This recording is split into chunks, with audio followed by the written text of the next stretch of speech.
You walk up the hill in the cool August air. The path beneath your shoes, a pale ribbon of packed gravel that curves gently between the dark shapes of chestnut trees. And overhead the sky has already deepened to a rich, inky blue, pricked with the first steady points of starlight. The Royal Observatory stands ahead, its brickwork a somber silhouette against the horizon, a single lamp burning in a window of the lower floor to guide your way, and the only sounds are the soft crunch of your footsteps and the distant rustle of leaves stirred by a faint breeze coming up from the river. As you climb, the air carries a clean, slightly damp scent of cut grass and old stone, and you feel the night's freshness against your cheeks. A gentle cold that is not unpleasant, but simply present, marking the quiet boundary between the warmth of your lodging and the long, still hours ahead. You pass through a small wooden gate that swings on well-oiled hinges without a sound, then follow the short path to the door of the Meridian room, where you pause for a moment with your hand on the cool iron latch, breathing out a slow, visible wisp of breath. The door opens inward with a familiar, low sigh, and you step into a space that feels separated from the rest of the world. A high-ceilinged chamber where the air is motionless and smells faintly of brass polish, lamp oil, old timber, and the dry, papery scent of logbooks stacked neatly on a shelf. The room is not dark, but steeped in a gentle dimness that gathers in the corners, for a small oil lamp already burns on the writing desk with a steady golden flame, its light reflected in the polished barrel of the great transit telescope that rests on its stone piers in the center of the room. You close the door behind you and stand still for a long, slow count of 10, letting your eyes adjust and your breathing settle, hearing nothing but the soft, measured tick of the sidereal clock fixed to the wall, a sound so regular and unvarying that it seems to have been going on forever and will continue forever, regardless of your presence. Your first task is to wind that clock, a ritual you have performed so many times that your hands know the motions before your mind instructs them, and you cross the wooden floor with quiet steps, the boards creaking in a single predictable place near the third flagstone from the door. The clock case stands taller than you, its long pendulum hidden behind a glass panel, and you open a small side door to reveal the winding arbor and the crank handle that rests in its bracket. Taking the crank in your right hand, you fit its square socket over the arbor's end with a gentle push, feeling the slight resistance of the ratchet, then begin to turn it with slow, measured revolutions, each rotation accompanied by the soft whir of the mainspring as it tightens. You count the turns under your breath, 1, 2, 3, 4, pausing after each half dozen to listen as the tick of the escapement grows fractionally crisper, the beat settling into a deeper, more authoritative rhythm that fills the room like a slow, metallic heartbeat. The oil on the gears gives off a faint, warm smell as the mechanism takes up the new tension, and you feel the slight vibration of the works through the crank, a delicate tremor that speaks of coiled energy passing from your hand into the clock's iron soul. After the final turn, you withdraw the crank, replace it in its bracket, and close the little door. Then stand for a moment with your palm resting on the smooth, cool wood of the case, feeling the tick through your fingertips as a series of tiny, precise nudges. With the clock satisfied, you turn your attention to the lamp on the writing desk, which needs its wick trimmed so that the flame will burn without flickering for the hours ahead. You walk to the desk and lift the glass chimney carefully, setting it aside on a brass tray where it clicks softly. Then study the flame's behavior as it nakedly licks the air, a small wavering tongue of orange that occasionally sends a thin thread of smoke upward when a draft finds it through some unseen gap in the window frame. Taking the small scissors that lie beside the inkwell, you snip away the charred, mushroom tip of the wick with a single clean cut. Then roll the waste fragment between your thumb and forefinger until it crumbles into a fine black powder that you brush into a little pottery cup kept for that purpose. You twist the adjusting knob slowly, raising a fresh section of wick until it stands just above the burner's rim, then bend down and blow gently across the top to scatter any loose fibers before replacing the chimney, which slides into its socket with a faint, satisfying scrape of glass against brass. The flame now burns tall and steady, a warm, unwavering cone of light that illuminates the desktop, the open pages of the night log, and the polished brass fittings of the telescope nearby, casting long, soft shadows that barely move. Now you approach the transit instrument itself, a beautiful creation of brass and mahogany that spans the width of the room, its tube resting horizontally in its bearings after the previous night's work. You stop beside it and reach up to the object glass end, where a fitted leather cap protects the lens from dust and damp, and your fingers find the 3 small turn buttons that hold it in place, each one smooth and cool under your touch. You undo them one after another, turning each through a quarter rotation with a tiny click, and then lift the dew cap away, exposing the glass, which glints faintly in the lamplight, like a large, dark eye, slowly opening. Holding the cap by its strap, you hang it on a hook set into the pier, where it dangles gently. Then you peer at the lens to confirm that no film of moisture has gathered on its surface tonight, the atmosphere being dry and favorable. Your breath makes a small patch of fog on the brass as you lean close, and you wipe that spot away with the soft cotton rag that always lives in your coat pocket, using a circular motion that leaves the metal glowing with a deep, golden sheen. The dome above you is still sealed, its great curved shutter closed, and you must open a narrow viewing slit so that the sky can be seen along the Meridian line. The mechanism that operates the shutter is a system of ropes and pulleys governed by a large wooden crank handle fixed to the wall near the north pier, and you walk to it now, taking hold of the well-worn grip that has been smoothed by countless hands before yours. You begin to turn the crank with a rhythmic, unhurried motion, and somewhere overhead the shutter responds with a deep, resonant groan, a sound of timber moving against timber, of iron wheels rolling slowly along a curved track. With each turn the opening widens by a finger's breadth, and a narrow slice of the night sky appears above the telescope, a strip of indigo velvet dotted with a few scattered stars that seem to peer down at you with a mild, indifferent curiosity. You stop turning after a precise number of revolutions that experience has taught you corresponds to the correct aperture for tonight's observation, then step back and look up,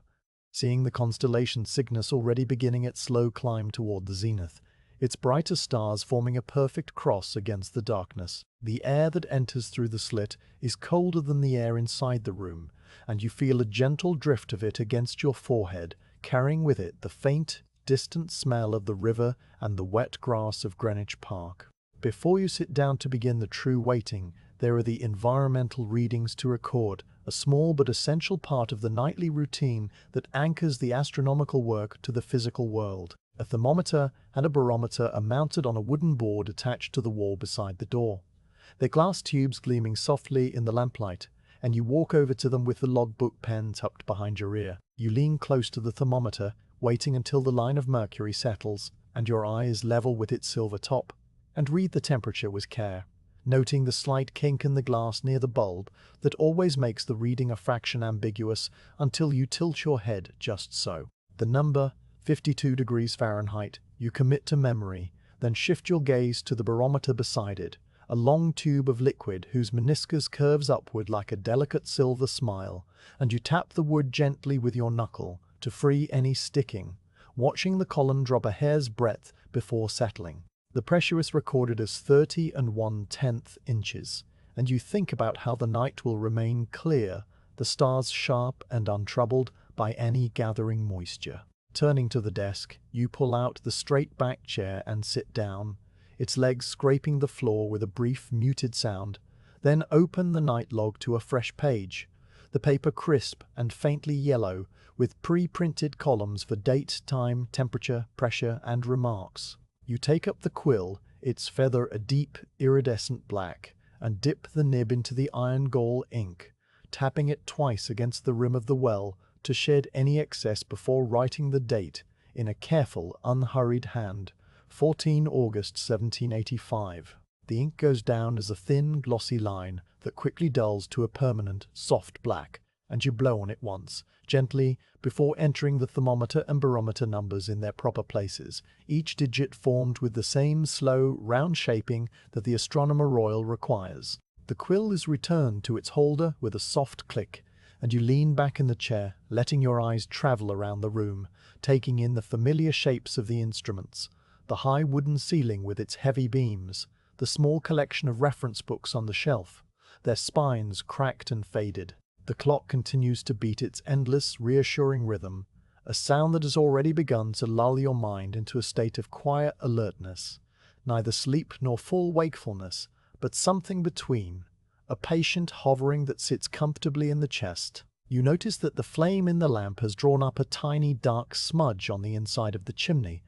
and you make a mental note to wipe it down after the night's work, though the thought drifts away almost as soon as it forms, replaced by the simple awareness of the cold stone floor beneath your feet and the slight draft that now slips through the dome's opening, a thread of moving air that makes the uppermost cobweb in a corner tremble with a slow, hypnotic wave. Outside, an owl calls once from somewhere in the park. A single, low note that carries clearly through the still air and then fades, leaving a silence that is even deeper than before, a silence so complete that you can hear the faint, high-pitched ring of your own ears, adjusting to the quiet as you sit, motionless, waiting for the moment when the target star will drift into view. The minutes pass without any marker except the slow movement of the stars across the narrow opening above you, a movement too slow to see, but steady enough to feel, like the growth of a tree or the shifting of deep water. You think about nothing in particular, letting your thoughts slide away as soon as they appear,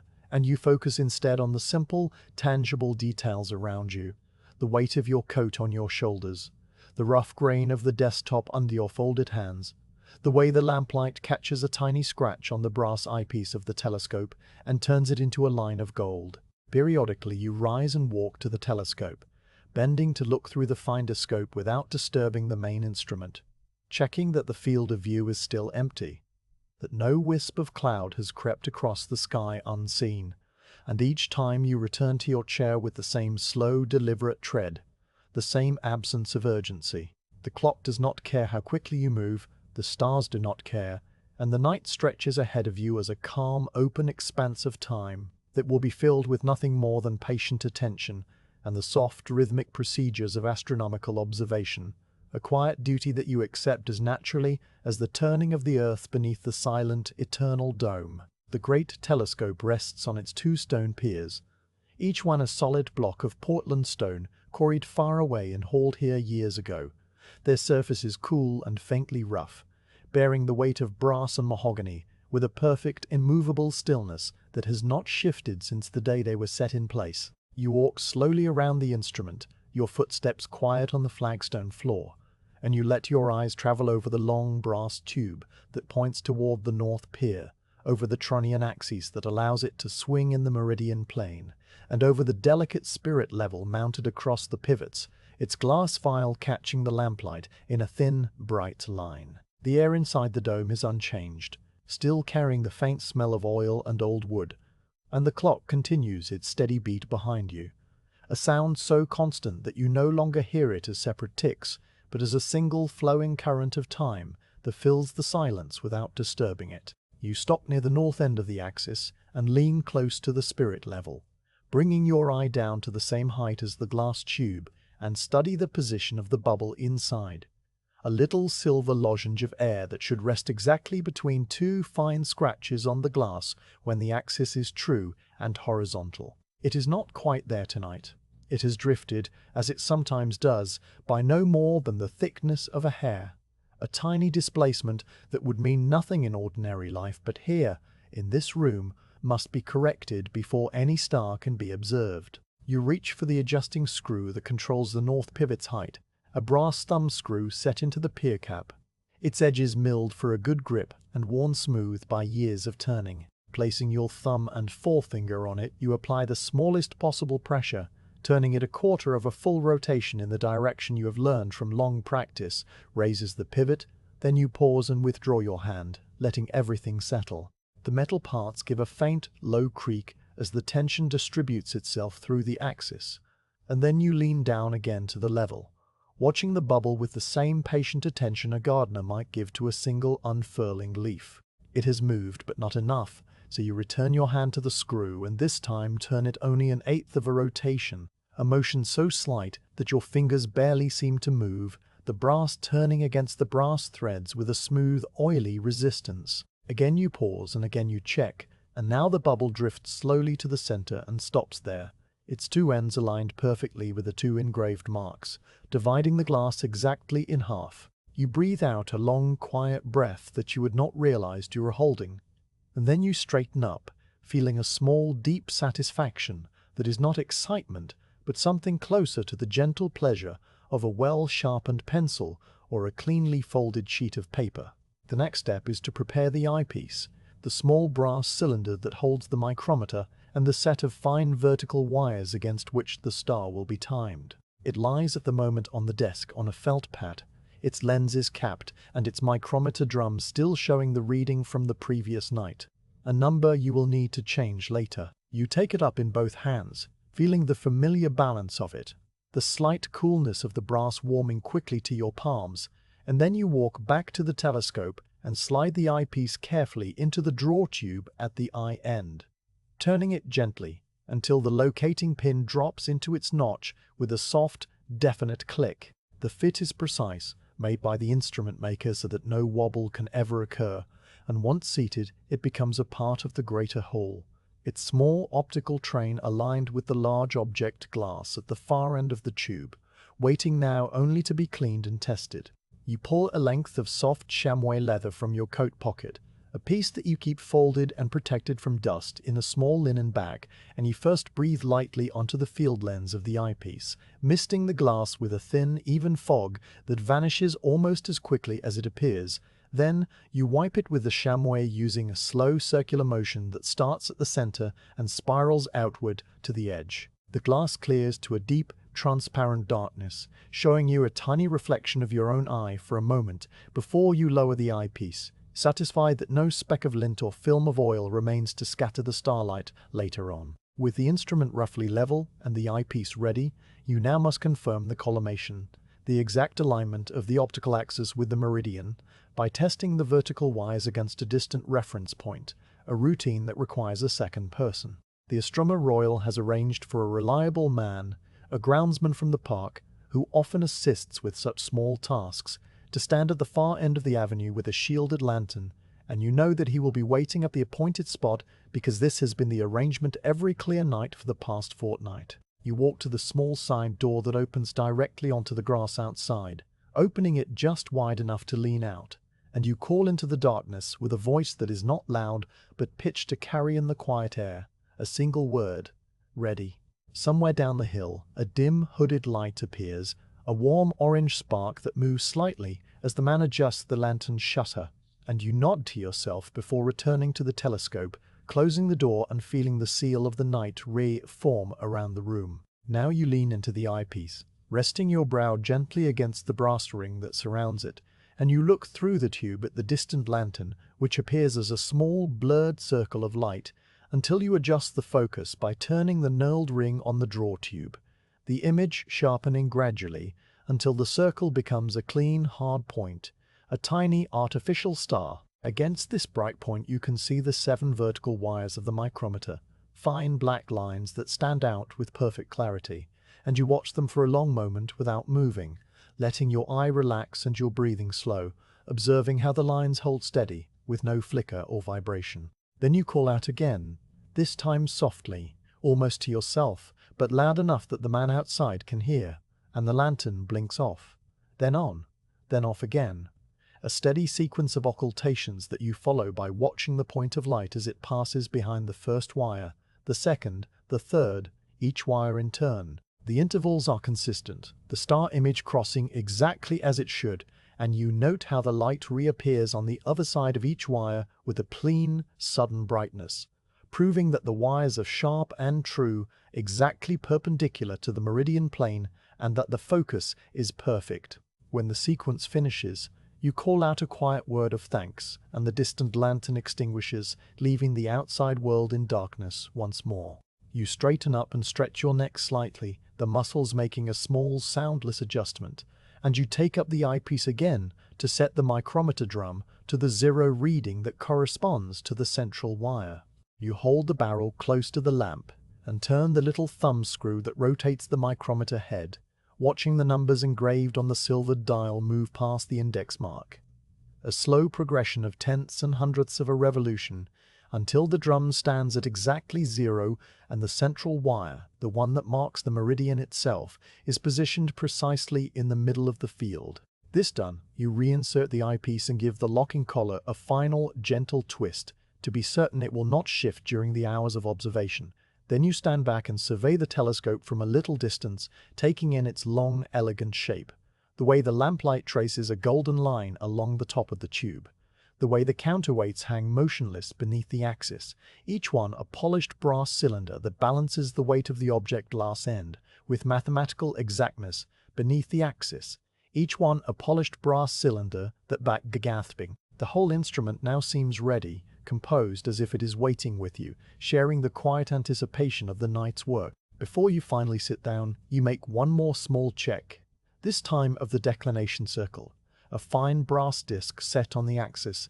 that shows the elevation of the telescope in degrees and minutes. The target star tonight is in the constellation Cygnus, and you already know its declination from the catalogue, 51 degrees and 41 minutes north. So you walk to the north side of the instrument, bend to look at the scale, and read the number through a tiny magnifying glass that is attached to the frame by a chain. The reading is close but not exact, and you loosen the clamp that holds the telescope in altitude, turning it with both hands while watching the scale, moving the tube a fraction of a degree until the pointer lies directly over the proper line. Then you tighten the clamp again and give the fine adjustment screw a couple of turns to lock it fast. You recheck the reading, find it satisfactory, and then you move to the south side to do the same for the other declination circle, ensuring that both ends of the axis agree, which they do, the two scales within a minute of each other, a harmony that pleases you in a quiet, unremarkable way.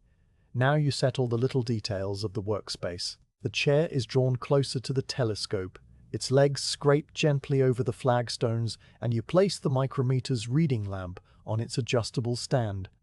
A small oil cup with a red glass shade that will cast a dim, ruby glow onto the dial without spoiling your eye's dark adaptation. You fill the cup from a small glass bottle of oil, taking care not to overfill,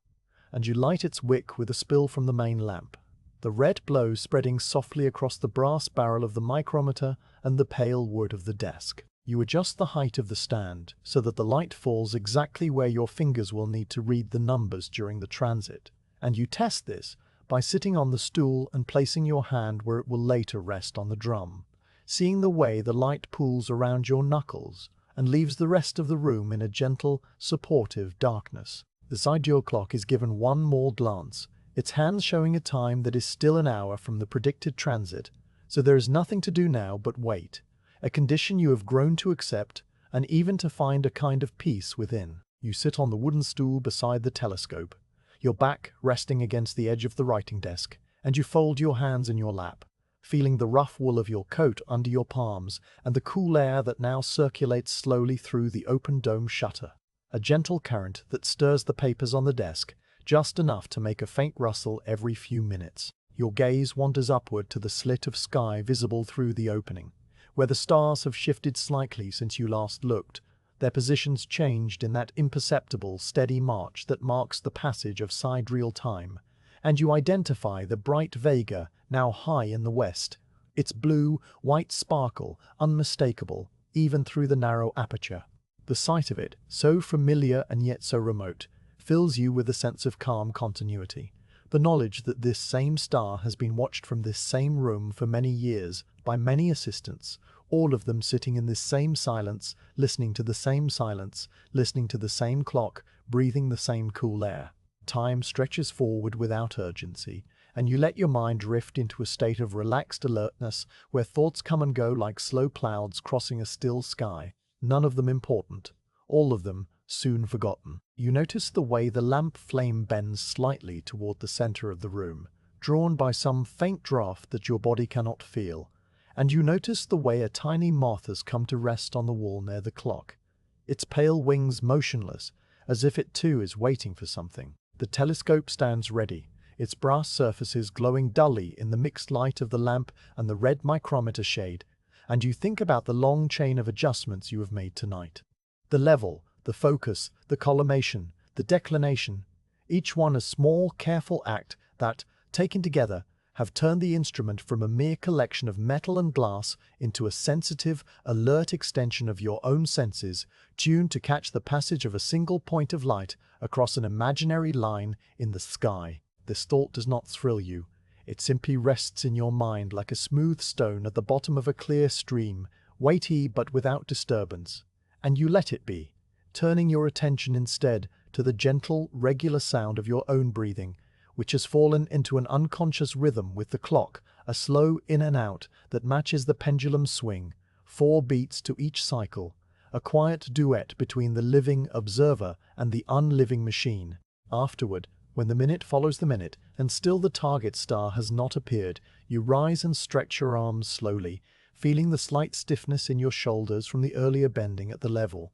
and you walk to the small north window that overlooks the park. Through the rippled glass you can see the dark shapes of trees reaching down the hill toward the river, and beyond them, the silver ribbon of the Thames reflecting the starlight in a long, faint shimmer, and further still, the tiny scattered lights of London, a low orange smudge on the horizon that seems almost like another, earthier constellation, a constellation of charcoal fires and watchmen's lanterns, quiet and distant. You watch it all for a while, not thinking about anything in particular, just letting the view wash over you, and then you turn back to the telescope, checking the finder once more, confirming that the field is still empty, that no cloud has crept unnoticed across the slit, that everything remains ready. The bubble in the spirit level is still centered, the micrometer drum still at 0,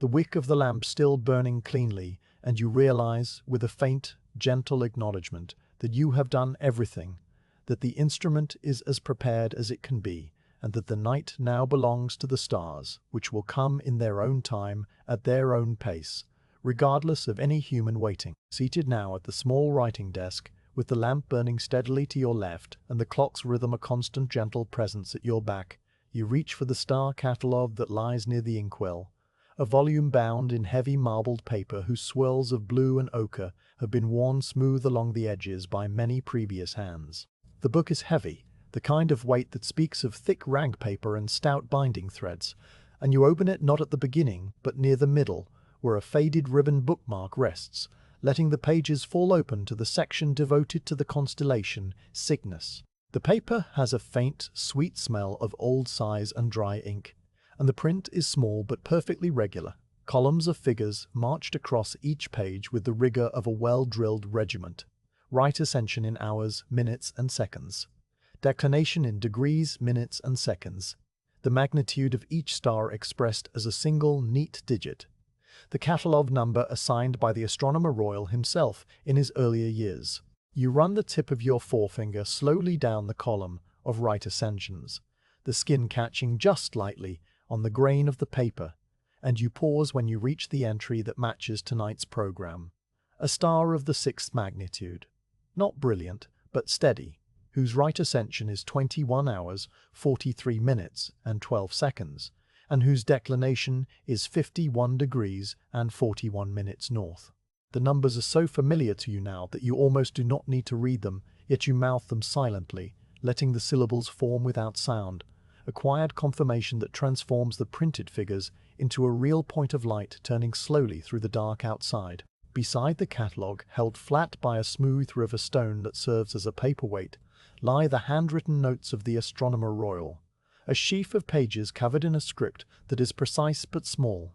The ink faded in places to a warm brown. You draw the notes toward you, careful to lift the stone and set it aside without scraping the desktop, and you compare the printed entry to the written instructions, line by line. The Astronomer Royal has added a small remark in the margin, a note about the star's color, a faint bluish white, and a reminder to use the highest magnification eyepiece for the comparison star that will follow later, but otherwise the figures agree exactly, and this small act of verification settles something deep in your mind, like finding that a key fits a lock with no resistance. You dip the quill, blot it on a scrap, and make a tiny tick mark next to the printed entry, a record for the next assistant who might open this book that you have confirmed the star's identity for this night, a courtesy that will vanish into the long chain of tiny marks going back years, each one representing a night much like this one,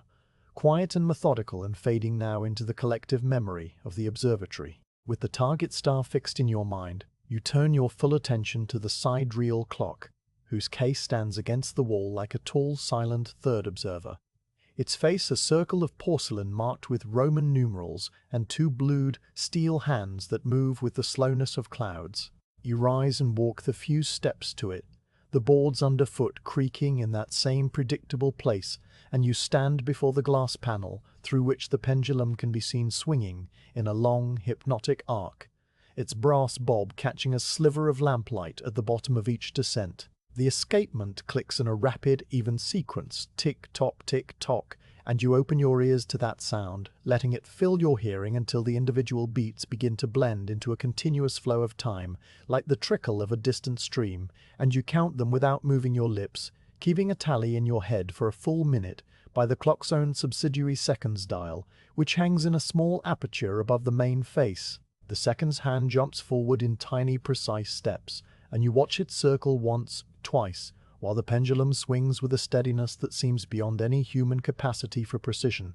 an assertion of pure mechanical order in the midst of the night's soft darkness. After a full minute of listening and watching, you are satisfied that the clock is running strongly, its beat unfaltering, and you return to the desk, your mind now full of the clock's rhythm, a rhythm that has begun to feel less like a sound and more like a slow pulse inside your own chest. On the desk, tucked under the corner of the blotter, is the daily rating card, a rectangular slip of card that the Astronomer Royal updates each morning after comparing the sidereal clock against the mean time clock in his study. You slide it out and hold it near its lamp, reading the penciled figures that show the clock's rate of drift over the past 24 hours, a gain of 0.2 of a second, a small but relentless accumulation that must be accounted for in every observation, because in this room, even the tiniest fraction of a moment can shift the measured position of a star by a distance visible in the eyepiece. The clock, you understand at a level deeper than thought, is not a perfect thing. It breathes and sways with the temperature, the oil thickening or thinning, the brass expanding or contracting, and so the rating card is its temperament, a record of its small daily moods that you must now translate into a correction figure for the times you will later record. You take up the quill again, and on a scrap of paper already marked with a few previous calculations, you write down the predicted transit time from the catalogue, the clock time you expect to observe, and then you subtract the 0.2 of a second per hour that has been accumulating, working out that over the next hour the clock will have gained a total correction of 0.2, which you will need to subtract from the raw times to bring them into agreement with true sidereal time. The arithmetic is simple, a small subtraction that you perform slowly, double-checking by adding the error back to the corrected time and nodding when the figures align. Then you copy the correction neatly into the margin of the night log, where it will wait until the observation is done. The act of calculation, like the earlier act of winding the clock and setting the level, leaves behind a small residue of satisfaction that you do not name but simply feel, a quiet settling of the task's requirements into the ordered part of your mind. And now, with the catalogue consulted, the notes compared, the clock listened to, and the correction noted, there is nothing more to do except let the night proceed, allowing yourself to be carried along by the slow current of the hours. On a tray at the corner of the desk, placed there earlier by the housekeeper, sit a flask of small beer and a slice of bread on a pewter plate, the bread a pale, even slice cut from a round cottage loaf, its crumb faintly moist, and the flask made of green glass with a cork stopper pushed firmly in. The beer is a weak, slightly bitter drink that the assistants are allowed in moderation, more thirst-quenching than intoxicating, and the bread is a plain sustenance that will keep the stomach from tightening during the long wait. You glance at them now, their shapes ordinary and reassuring, and you decide that you will not eat or drink just yet, preferring to keep your hands empty and your senses untinged by any flavor. So you leave the tray untouched, the prode to peel hands empty and your senses untinged by any flavor. So you let the day to quine. You settle back into the chair, letting its wooden slats press gently against your spine, and you let your gaze travel around the small circle of lamplight, taking in the familiar objects that have become your companions through many such nights. The inkwell with its brass lid lifted, the little pottery cup that holds the wick trimmings, the turned wooden handle of the magnifying glass, the brass ruler that lies aligned with the edge of the blotter. Each thing has its place. Each thing is still, and the whole room has entered a phase of quiet readiness that is almost like the pause between two breaths, a suspension of all motion except the clock's unending tick and the occasional faint rustle of a moth bumping against the glass of the lamp chimney. You let your breathing slow, allowing the air to enter and leave your lungs in a gentle, automatic rhythm. And you find that your thoughts have become slow and drifting, no longer about catalogues or corrections, but about the shape of the dome overhead, the way its curved beams meet at the central ring, the way the winding mechanism for the shutter casts a spidery shadow on the plaster, the way the opening to the sky shows a strip of stars that have now shifted subtly, Lyra descending in the northeast, while the swan climbs higher. You do not need to check these things. You simply know them, the way a sailor knows the shifting of the tide without looking at the water. And this knowledge is a soft undercurrent that flows beneath the surface of your waiting. At one point you lean forward and place your hand flat on the open page of the catalogue, not to read it again, but just to feel the texture of the paper, the slight roughness of the fibers, the coolness that has soaked into the book from the night air. The printed figures, those exact columns of numbers, represent an enormous act of trust. That the positions measured long ago by the Astronomer Royal and his predecessors remain true enough to guide your eye tonight, and that your own small contribution, the noting of a single transit, the recording of a single moment, will, in its turn, become part of this trust, filed away and consulted by future assistants, who will sit in this same chair and open this same book and run their fingers down these same columns. The thought does not make you feel important. It makes you feel like a single stitch in a very long thread. A thread that passes through all the nights of the observatory, through all the quiet hands that have adjusted the screws and counted the ticks and waited in the darkness. And this sense of connection is a deep, comforting thing that wraps around you like a second coat, warm and weightless. After some time, you do not know how long, since the clock's face is angled away from you, you rise again and walk to the telescope, bending to the findoscope without any sense of hurry. The field of view is still empty, the star not yet arrived,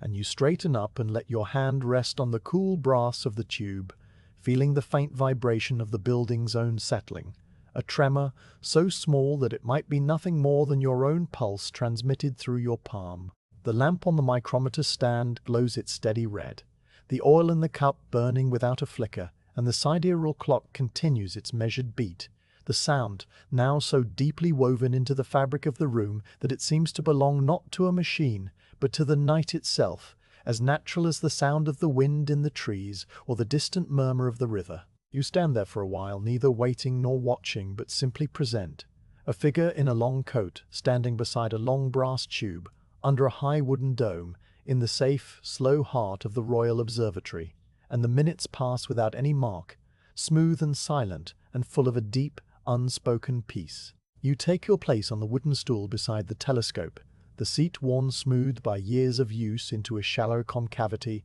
that accepts your weight without protest, and you let your hands rest loosely on your thighs, palms upturned, fingers curled in a way that suggests neither tension nor purpose. The lamp on the desk has been turned down, its flame now a small, steady bead of gold that pushes the darkness back only a little way, leaving the high reaches of the dome in a soft brown shadow where the beams and struts become suggestions of geometry rather than solid timber. The red micrometer lamp casts its own small sphere of ruby light, a tiny glowing island near the eyepiece, and the two sources of illumination together create a gentle, layered dimness that feels less like a room and more like a quiet pool of stillness into which you have slowly sunk. You hear the clock, of course, because the clock is always there, its tick now so familiar that you have stopped counting it and instead receive it as a rhythmic sensation, a pulse in the air that presses against your eardrums with a light, regular touch, the way the sea might press against a distant shore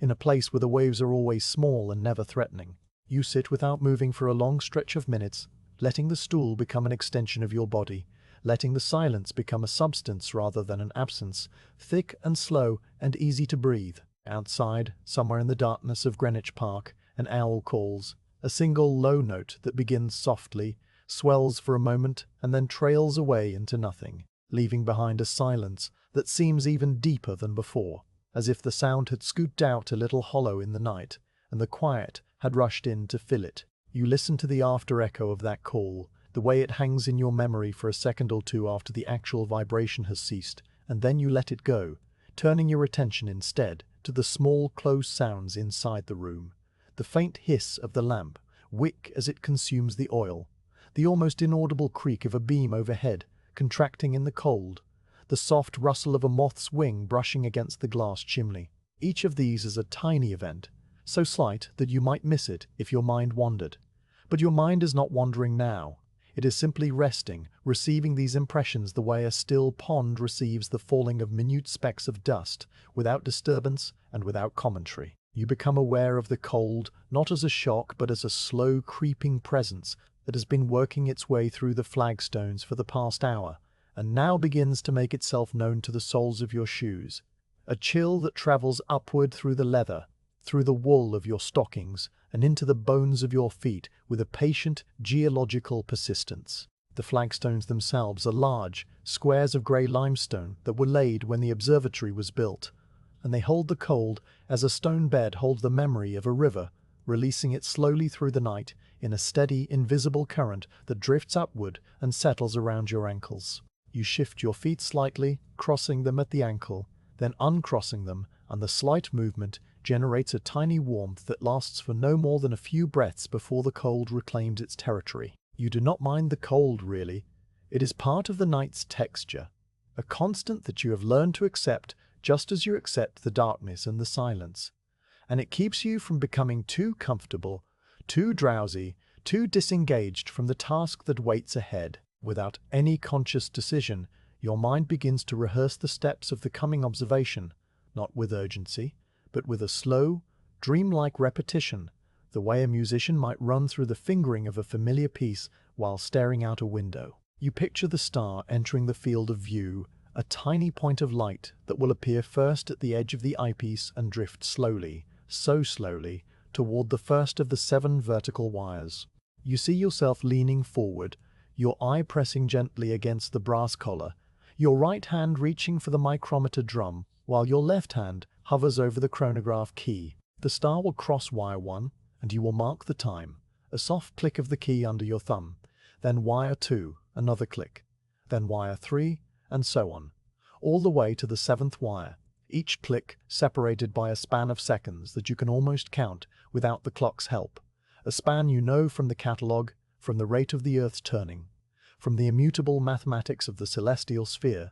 You rehearse these 7 clicks in your mind, the rhythm of them steady and unvarying, and as you do, you feel your breathing slow even further, your body sinking into a state of calm preparedness that is almost like the moments just before sleep, when the thoughts become images and the images become a gentle, drifting sequence. A sound breaks the reverie, the creak of a wooden beam high in the dome, a sound that you've heard many times before and recognize as the natural settling of the timber as the night air cools and the fibers contract. It is a long, slow groan, not loud, but deep, the kind of sound an old tree might make if it could stretch its limbs, and it travels through the structure of the dome from one side to the other, a wave of minute adjustment that ends with a soft, final click somewhere near the shutter mechanism. You lift your head and listen,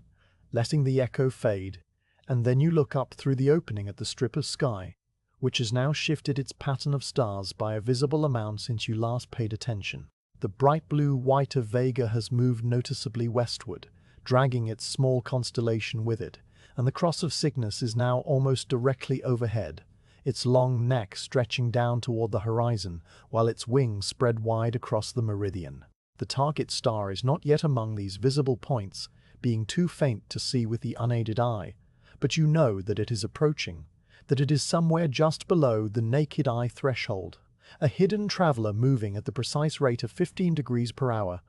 a motion that is at once the fastest and the slowest thing in the universe, depending on how you chose to think about it. You rise slowly, feeling the stiffness in your knees that comes from sitting still too long,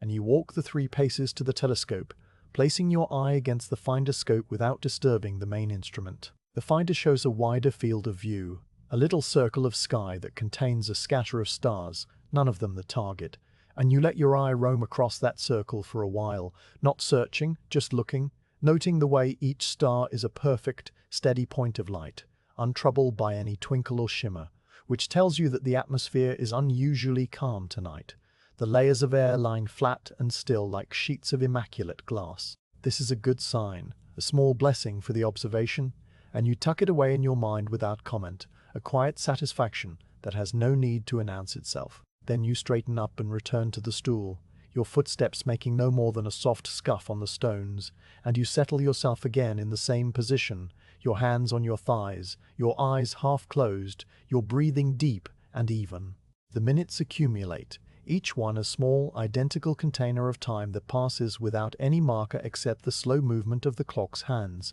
which you cannot see from where you sit. You begin to lose track of how many minutes have gone by, a loss of count that would alarm you in the daylight world,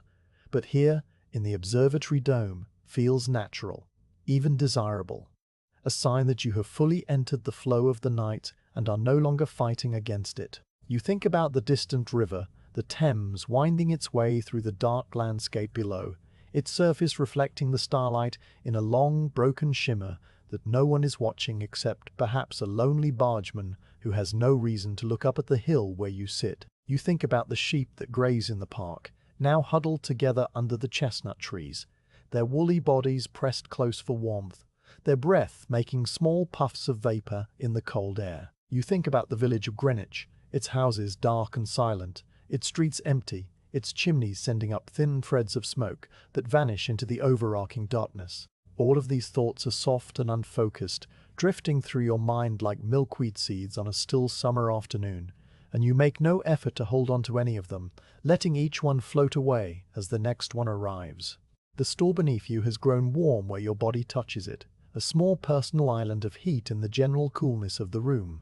and you adjust your posture slightly, leaning your shoulder against the edge of the writing desk so that you are partially supported. The desk edge is smooth and slightly rounded, polished by the sleeves of countless coats, and it fits against your shoulder with a comfortable familiarity, as if the wood has shaped itself to you over the years, or you have shaped yourself to it. You close your eyes for a moment, not to sleep, but to rest them. The red glow of the micrometer lamp still visible through your eyelids as a faint, diffuse warmth, and you let the sounds of the room wash over you in a continuous, gentle tide. The tick of the clock, the hiss of the lamp, the far-off whisper of a breeze that has found its way through some crack in the dome's cladding. The occasional tiny pop of expanding metal as some brass fitting adjusts to the dropping temperature. These sounds are so soft, so layered, so constant that they become a kind of music, a nocturne composed by the instruments themselves, and you listen to it without listening, your mind floating somewhere just above the surface of consciousness, tethered only by the thinnest thread of intention. After a while, you do not know how long, you open your eyes again and look at the dome's interior, tracing the curved ribs that arch upward to the central ring, their shadows overlapping and shifting in the lamplight, like the ghosts of some great wooden whale whose belly you have been swallowed into. The shutter opening is a long, narrow rectangle of deeper darkness, a negation of the dome's solid surface, and through it the stars continue their slow, majestic procession, each one a tiny lamp hung in the void, each one following its own ordained path with a precision that makes the sidereal clock seem crude by comparison. You notice that the temperature has dropped further, a fact confirmed by the way your breath now appears as a faint mist when you exhale, a tiny cloud that forms and vanishes in the space of a second, and by the way the brass tube of the telescope has developed a thin, almost invisible film of condensation that you will need to wipe away before the observation begins. The cold is not uncomfortable, not yet, but it is becoming more present, a steady companion that sits beside you on the stool and wraps its long, thin fingers around your ankles and wrists, and you welcome it as one more anchor to the physical world, one more thing to notice and accept and then let go. You stand up again, more to move than because you need to, and you do a slow circuit of the room, walking first to the north window to look out at the darkened park, then to the clock to watch the pendulum swing for a few moments, then to the desk to glance at the open logbook and the catalogue with its neat columns of numbers, then back to the telescope to check the finder once more, and finally to your stool, where you sit down and resume your patient vigil. This circuit has taken perhaps 2 minutes, perhaps 5, and it has not changed anything, but it has given your body a small sense of purpose, a brief interruption of the stillness that now, once you are seated again, returns with redoubled depth, filling the room like water filling a cistern. The beam overhead creaks again,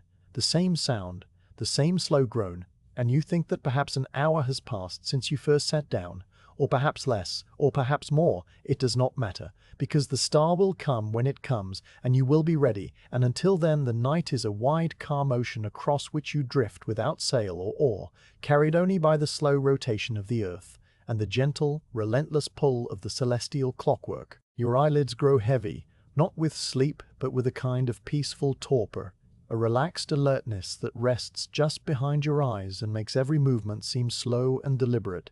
as if you were moving through honey. You think about the flask of small beer on the tray, and you consider drinking from it, but the effort of reaching for it, pulling the cork, tilting it to your lips, seems too great for the small reward it would offer, so you leave it untouched, the green glass glinting faintly in the lamplight, a small, patient promise for later. The bread, too, remains uneaten, its pale crumbs slowly drying in the cool air, and you notice that a tiny crumb has fallen onto the pewter plate, a miniature asteroid of bread that casts a long shadow in the slanting lamplight. This observation occupies you for a surprising length of time. The crumb and its shadow, the way the shadow lengthens as the flame flickers almost imperceptibly, the way the crumb's rough edges are visible even from your stool,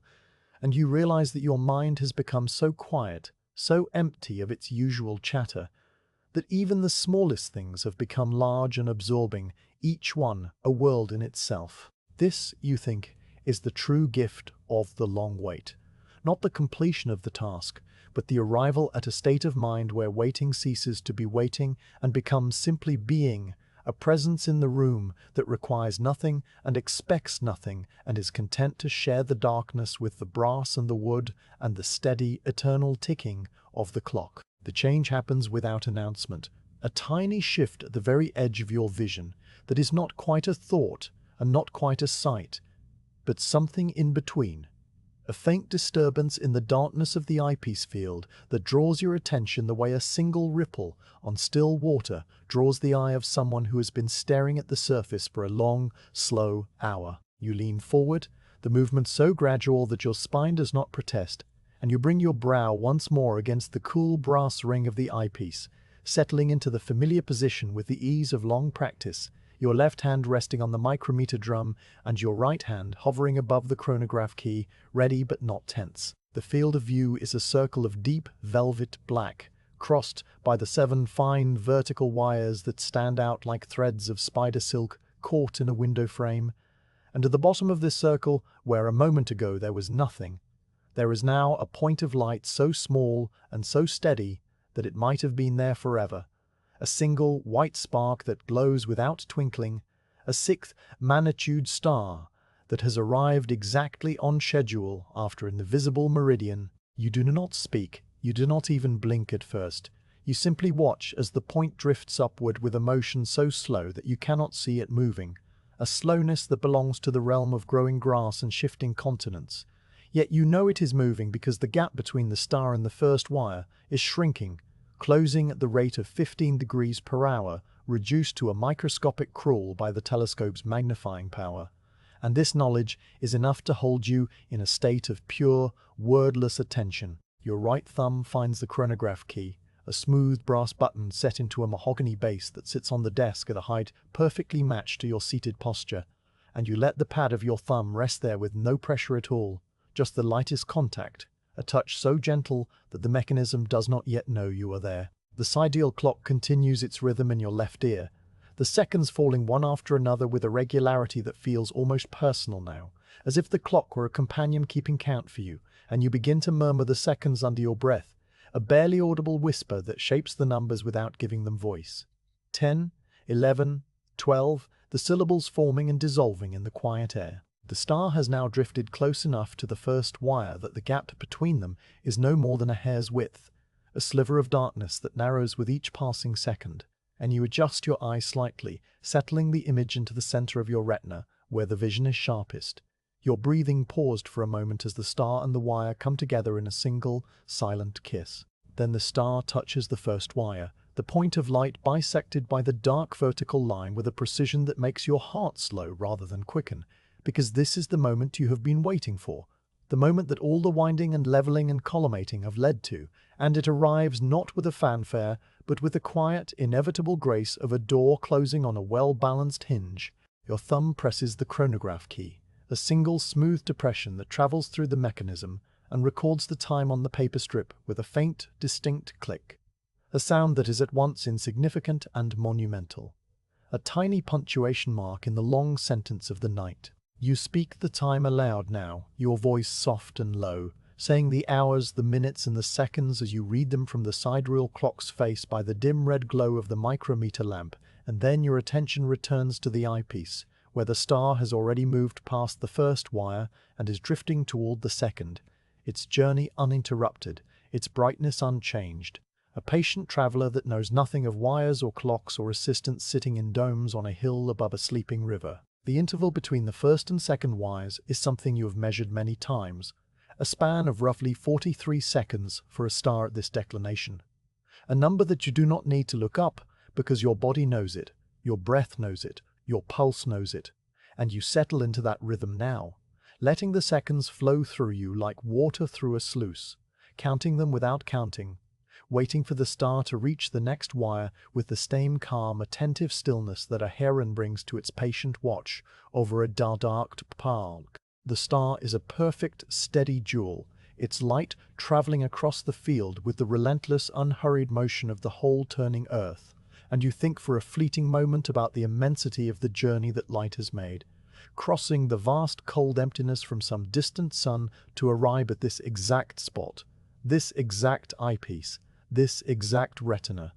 only to be noted in a logbook and then forgotten by everyone except the night itself. The thought passes, as all such thoughts do, and you are left with the simple physical reality of the star and the wire and the clock and your thumb on the key. The second wire approaches, the gap narrowing at the same measured pace, and you breathe out slowly through your nose, your exhalation fogging the brass for a second before dissipating, and then the star is there touching the wire with the same clean division, and your thumb presses again, click, and again you speak the time, your voice finding the numbers with the ease of a habit so deeply ingrained that it feels like instinct. You note that the interval between the first and second wires has come out exactly as expected, though you do not pause to congratulate yourself or even to feel satisfaction. You just absorb the information and let it settle into the back of your mind while your eyes never leave the star, which is already on its way to the third wire. The micrometer drum under your left hand remains untouched for now,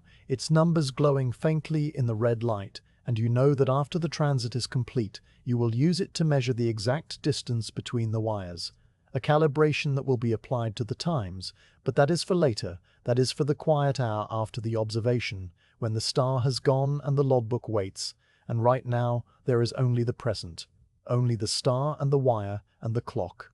Your thumb lifts from the key after each press and hovers again, ready but relaxed, the muscles of your forearm warm from the sustained attention, and you find that your whole body has become an extension of the observation. Your spine a column of stillness, your feet planted on the cold flagstones without sensation, your head angled, just so, against the eyepiece, the brass warming to your skin, the faint smell of the oiled dew cap still clinging to the air. The third wire comes, and the star greets it with the same silent, perfect passage, the light dividing and reuniting on the other side, and your thumb presses the key. Click, and your voice speaks the time. A sequence of 3 numbers now that fall into a small, neat pattern.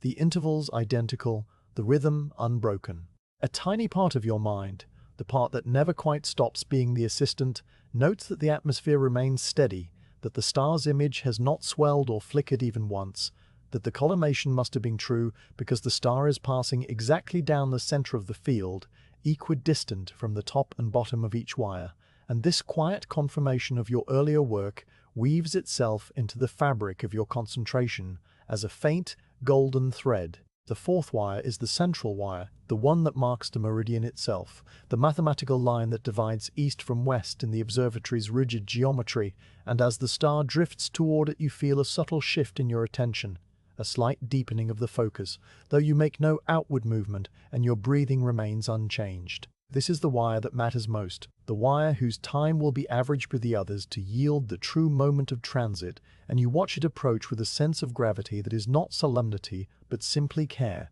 the same care a carpenter brings to the final shaving of a dovetail joint, the same care a scribe brings to the final letter of a long manuscript. The star touches the central wire, and you press the key with a deliberate, unhurried motion, click and speak the time in a voice that is perhaps a fraction clearer, a fraction more distinct, though still so soft that the sound does not carry beyond the desk.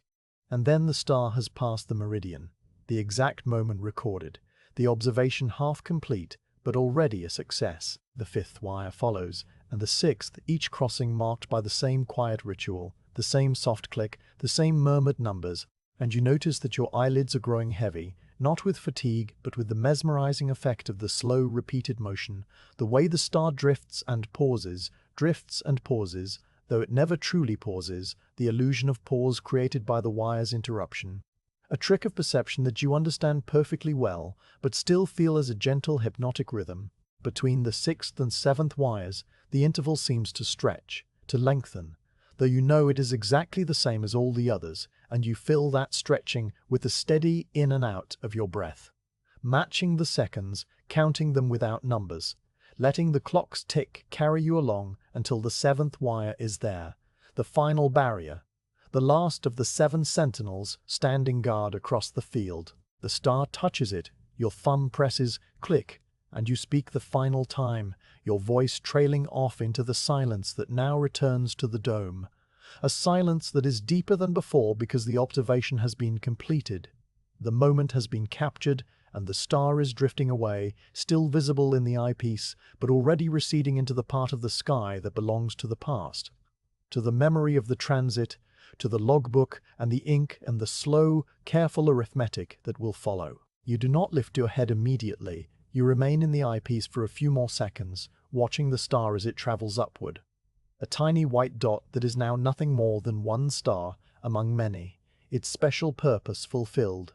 Its secret moment shared with you and with the clock and with the 7 wires that held it briefly in their dark embrace. Then you straighten up, your neck making a small quiet pop, your shoulders rolling back as you sit upright on the stool, and you blink several times, letting your eye adjust to the dim lamplight after the total darkness of the eyepiece field. The room looks the same as it did before the transit, the same shadows, the same gleaming brass, the same steady flame in the lamp,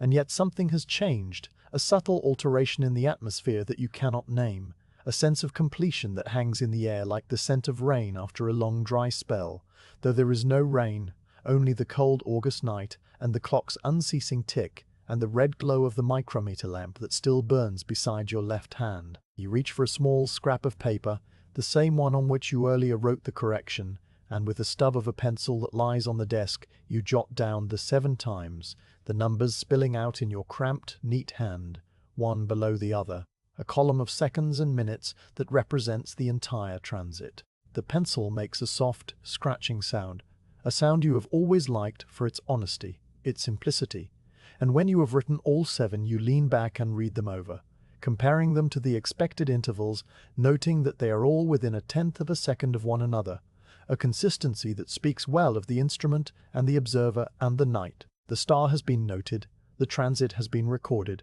and you feel a quiet, private sense of something that is not quite pride and not quite relief, but a blend of both, tempered by the knowledge that there is still more to do, still the reduction of the numbers, still the final entry in the logbook, still the closing of the dome and the slow walk down the hill in the first light of dawn.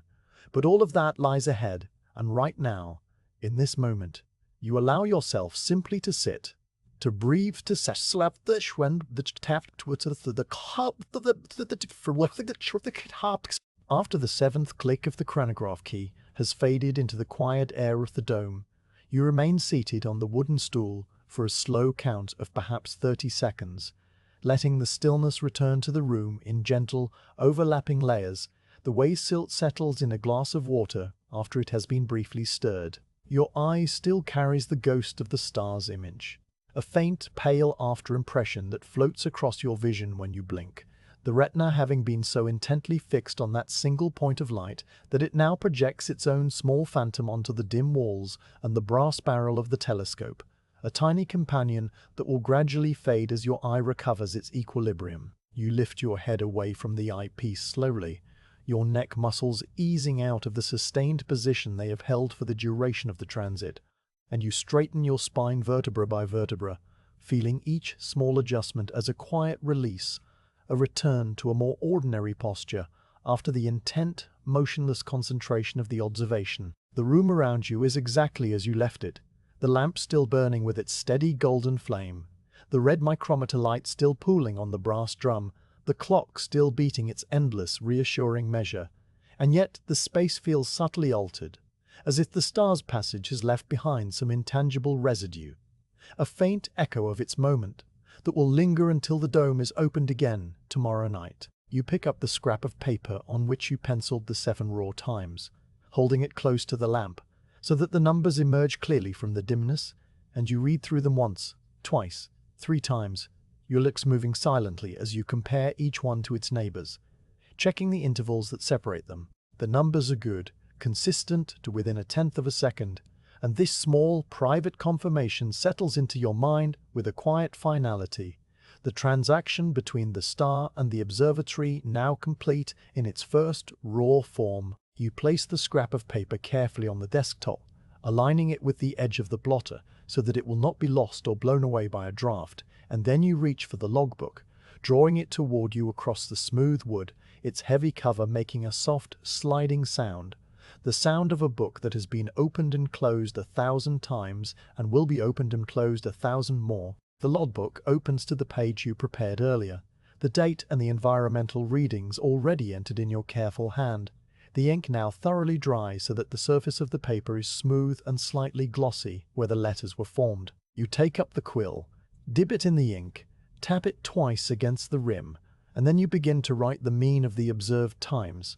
a calculation you perform in your head with the ease of someone who has done this same small arithmetic on so many nights that the numbers almost arrange themselves. You add the 7 times together, divide by 7, and the resulting figure, the mean observed transit, appears in your mind as clearly as if it were printed on the page already. 21 hours, 43 minutes, and 12 3/10 seconds. You write this number down, the nib scratching softly against the grain of the paper, and then you pause, the quill hovering, while you glance at the correction figure you noted in the margin earlier, the 2/10 of a second that the clock has gained. You subtract it from the mean, a simple operation that you carry out with the same unhurried deliberation you have brought to every task tonight, and the corrected time, the true sidereal time of the star's crossing of the meridian, emerges as a neat, final number, 21 hours, 43 minutes, and 12 1/10 seconds. This, then, is the result, the distilled essence of the night's work, a single line of figures that will be copied into the permanent folio and eventually sent to the Astronomer Royal for inclusion in his tables and his correspondence with other observatories across Europe, where other assistants sitting in other domes on other hills have been doing the same quiet work under the same wheeling stars. You write the corrected time into the logbook, forming each digit with the same round, careful hand, and then you add a brief remark about the steadiness of the atmosphere, a note that will be useful to anyone who later compares this observation with others made on different nights. You write that the star's image was sharp and without tremor, that the wires were cleanly divided, that the clock was steady, and that the temperature was 52 degrees with a barometer reading of 30 1/10 inches, all of which you copy from the earlier entry. The quill moves across the page with a soft, regular rhythm, and you find that the act of writing, the physical shaping of the letters, is deeply calming, a slow, repetitive motion that occupies the hands while the mind rests, the words forming themselves without effort, the ink flowing in a thin, dark line that quickly dries to permanence. When the entry is complete, you blot it with a sheet of rough grey blotting paper, pressing down gently with your palm, and then lifting the sheet away to reveal the text now settled into the fibers of the page, and you close the logbook for the moment, leaving it on the desk with the quill beside it, both of them waiting for the second observation that is still to come. The program for tonight, you recall, includes not only the primary star, but also a fainter comparison star, a star of the 7th magnitude that lies near the first in the constellation Cygnus, and whose position must also be checked against the meridian to provide a reference point for the reduction of the primary observation. You reach for the astronomer Royal's notes, the sheaf of papers held down by the smooth river stone, and you leaf through them until you find the entry for the comparison star, its right ascension and declination written in the same small, precise hand, with a note in the margin about its faintness and the suggestion that you use the highest magnification eyepiece, the one with the narrowest field and the finest wires, to capture its passage accurately. This eyepiece is kept in a small wooden box lined with green felt, the box sitting on the shelf beneath the desk, and you bend down to retrieve it, lifting the lid and taking out the eyepiece, which is smaller and lighter than the standard one. Its brass barrel slightly tarnished from age, but its lenses perfectly clear, protected by a screw-on brass cap. You remove the cap, breathe on the glass, wipe it with the chamois, and then exchange the eyepieces, sliding the standard one out of the drawer tube and inserting the high magnification one with the same careful twist, feeling the locating pin drop into its notch with a reassuring click. With the new eyepiece in place, you must now rotate the dome slightly to follow the sky's westward drift. Because the comparison star is a little further along in right ascension, and the narrow opening in the shutter must be repositioned to admit its light. You walk to the crank handle on the wall, the same smooth wooden grip you turned earlier in the night, and you begin to rotate it with a slow, steady motion, the mechanism overhead responding with its deep, resonant groan, the timbers shifting, the iron wheels rolling along their curved track, the whole dome moving as one great, articulate shell that turns around you with a ponderous, majestic slowness. You watch the slit of sky through the opening as it slides westward, the stars that were visible a moment ago disappearing behind the solid edge of the shutter, new stars appearing at the opposite edge, a slow procession of light that mirrors the sky's own motion, and you stop turning when the opening stands at the approximate right ascension of the comparison star, a position you judge by the pattern of the brighter reference stars that you know by heart. A final small adjustment, a quarter turn of the crank, and the dome is settled. The new patch of sky now framed in the opening, darker and deeper than before because the constellation Cygnus has climbed higher, and the atmosphere at the zenith is thinner and more transparent. You return to the telescope and bend to the finder, searching the new field for the faint spark of the comparison star. And it takes longer this time, the star being at the very edge of visibility, a tiny, shy point of light that hides among its brighter neighbors the way a single, quiet voice hides in a room full of conversation. You find it at last, a pale, steady glimmer that is almost lost in the blackness, and you center it carefully in the finder's crosshairs before transferring your eye to the main eyepiece, where it appears now as a distinct but delicate point, a minute jewel set in the vast darkness, its light so faint that you must look slightly to one side of it, using the more sensitive rod cells at the edge of your retina to see it clearly. This is a trick that all astronomers learn early in their training, the averted vision that coaxes the faintest objects into visibility, and you employ it now without thinking, your eye drifting to the side so that the star glows with a quiet, indirect radiance, a presence more felt than seen, like the memory of a candle flame after the candle has been blown out. The wait for this second transit is shorter than the first, because the star is already close to the meridian, and you settle onto the stool with the same patient attention, your left hand finding the micrometer drum, your right thumb resting on the chronograph key, your ear attuned to the clock's steady pulse. The star drifts upward through the field with the same imperceptible motion, and you watch it approach the first wire with a calm that is even deeper now, the initial nervousness of the night having long since dissolved into the rhythm of the work, a rhythm that has become as natural as breathing, as automatic as the beating of your heart. The 7 wires are crossed one by one, your thumb pressing the key at each bisection, your voice murmuring the times into the quiet air, and the intervals come out slightly longer this time because the star is nearer the zenith and its apparent motion is fractionally slower, a difference of a few tenths of a second that you note in the back of your mind without interrupting the flow of the observation. When the 7th wire is crossed and the final time is spoken, you straighten up more quickly this time, the observation complete, the second set of raw numbers added to the scrap of paper, the logbook waiting on the desk. You calculate the mean of the comparison star's times, apply the same clock correction, and enter the result in the logbook beneath the first entry. the two lines of figures now standing side by side on the page, a matched pair that represents the night's complete work. The quill is dipped, the ink flows, the blotter is pressed, and then you sit back, flexing your fingers, feeling a gentle weariness that has begun to settle into your shoulders and the small of your back, a weariness that is not unpleasant, but rather soothing, the natural consequence of sustained, quiet effort. The lamp on the desk has burned down slightly, the oil level in the reservoir a fraction lower, the flame still steady but a little smaller, a little more golden, and the shadows in the dome have deepened, gathering in the corners like soft, dark wool. The high beams now almost invisible, the brass of the telescope now a muted glow rather than a bright gleam, everything softened and muted by the lateness of the hour. You look up through the dome's opening and see that Cygnus has passed the zenith and is beginning its slow descent toward the western horizon, its long neck dipping, its wings tilting, the whole constellation sliding down the sky with the stately, silent grace of a great ship turning in a wide river,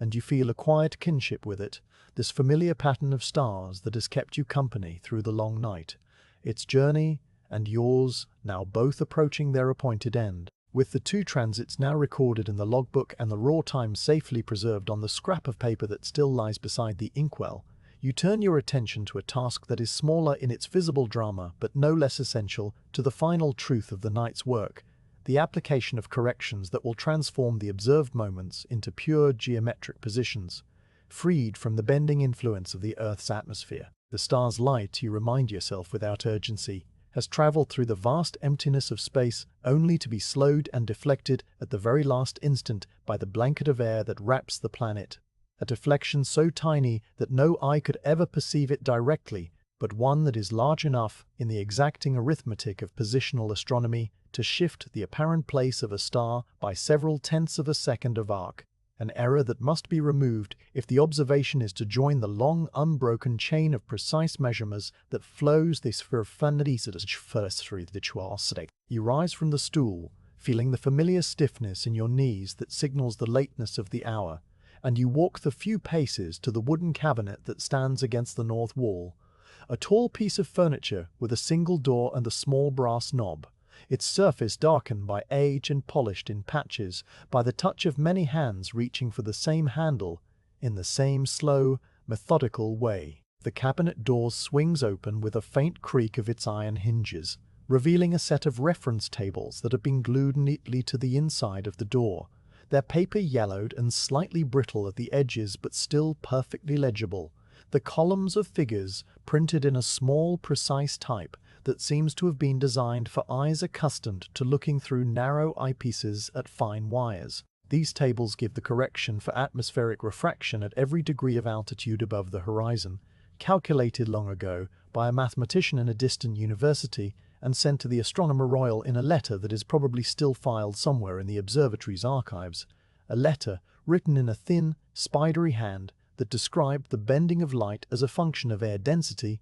and temperature, all reduced to these neat rows of numbers that you now consult with the same patient attention a bookkeeper brings to a column of accounts. You run your forefinger across the top of the table, where the altitudes are listed in whole degrees, and then down the left margin, where the finest subdivisions in minutes of arc are given. And you locate the cell that corresponds to the altitude of the primary star at the moment of its transit, a value you recall from the catalogue as being 51 degrees and 41 minutes, which places the star well above the thickest part of the atmosphere where the refraction is least, but still a small, persistent bending of the light toward the vertical that must be accounted for. The number in the cell is given in seconds of arc, a tiny value that you read off with a slight squint, your lips forming the digits silently, 53 and 4/10 seconds. A correction that must be subtracted from the observed declination to yield the true declination, to yield the true declination. Though tonight your program asks only for the right ascension, and you are concerned with the refraction in the horizontal direction,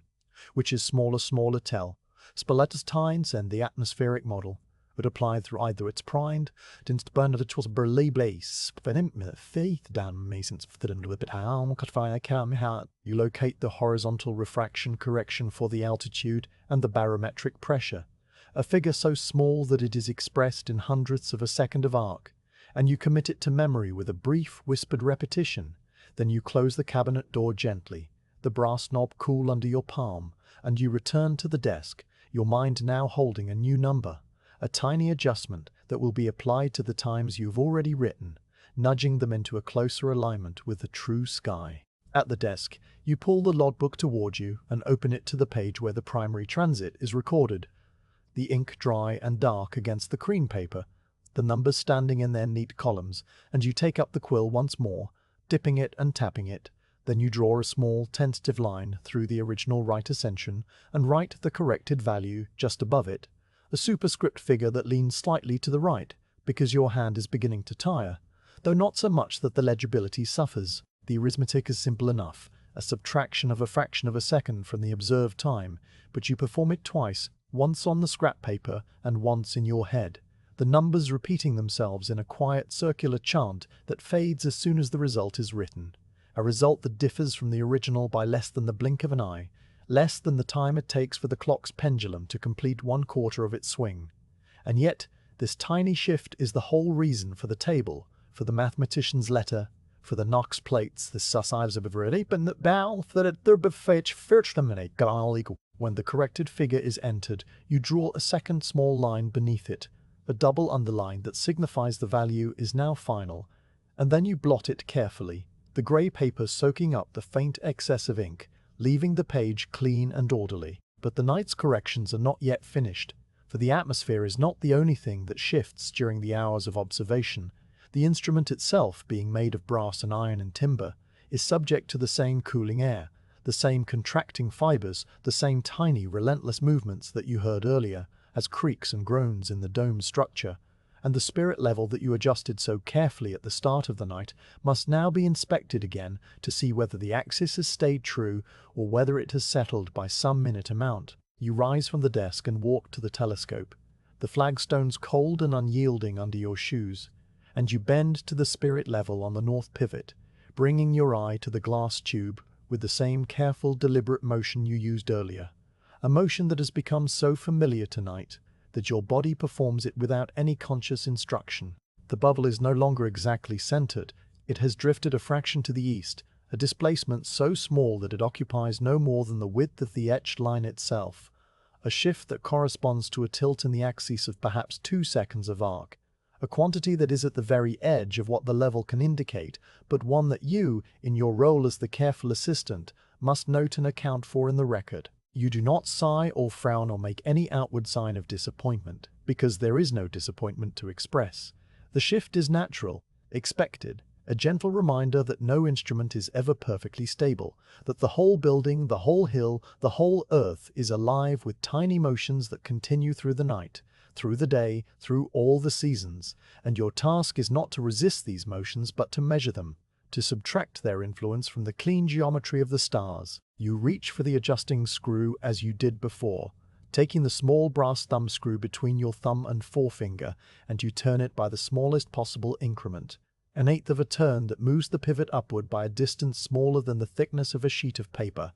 Then you pause and recheck the level, watching the bubble drift back toward the center with a slowness that is almost hypnotic. It stops exactly between the marks, the same perfect division you achieved hours ago, and you withdraw your hand, leaving the screw in its new position. The axis now true once again, the instrument returned to its state of geometric purity. Back at the desk, you open the logbook to the remarks column and add a note about the level's drift and the corrective adjustment you have made, writing in a hand that is slightly smaller than the one you used for the main entries, as if the information is a footnote to the night's larger narrative, a whisper rather than a declaration. You write that the level was checked after the transits and found to have deviated by approximately 2 seconds, that the north pivot was raised by 1/8 turn, and that the bubble now rests centered, and then you sign the note with your initials, a small unadorned mark that claims responsibility for the adjustment. A tiny assertion of presence in the long, impersonal record of the observatory. The quill, you notice, has begun to splay at the tip, the fine point spreading into a blunted wedge that makes the lines thicker than they should be, and you set it aside for a moment while you reach for the penknife that lies in the shallow drawer beneath the desktop, a small knife with a bone handle, yellowed by age, and a blade that has been worn thin by countless sharpenings. You open the penknife and hold it up to the lamp, inspecting the edge for any burrs or dull spots.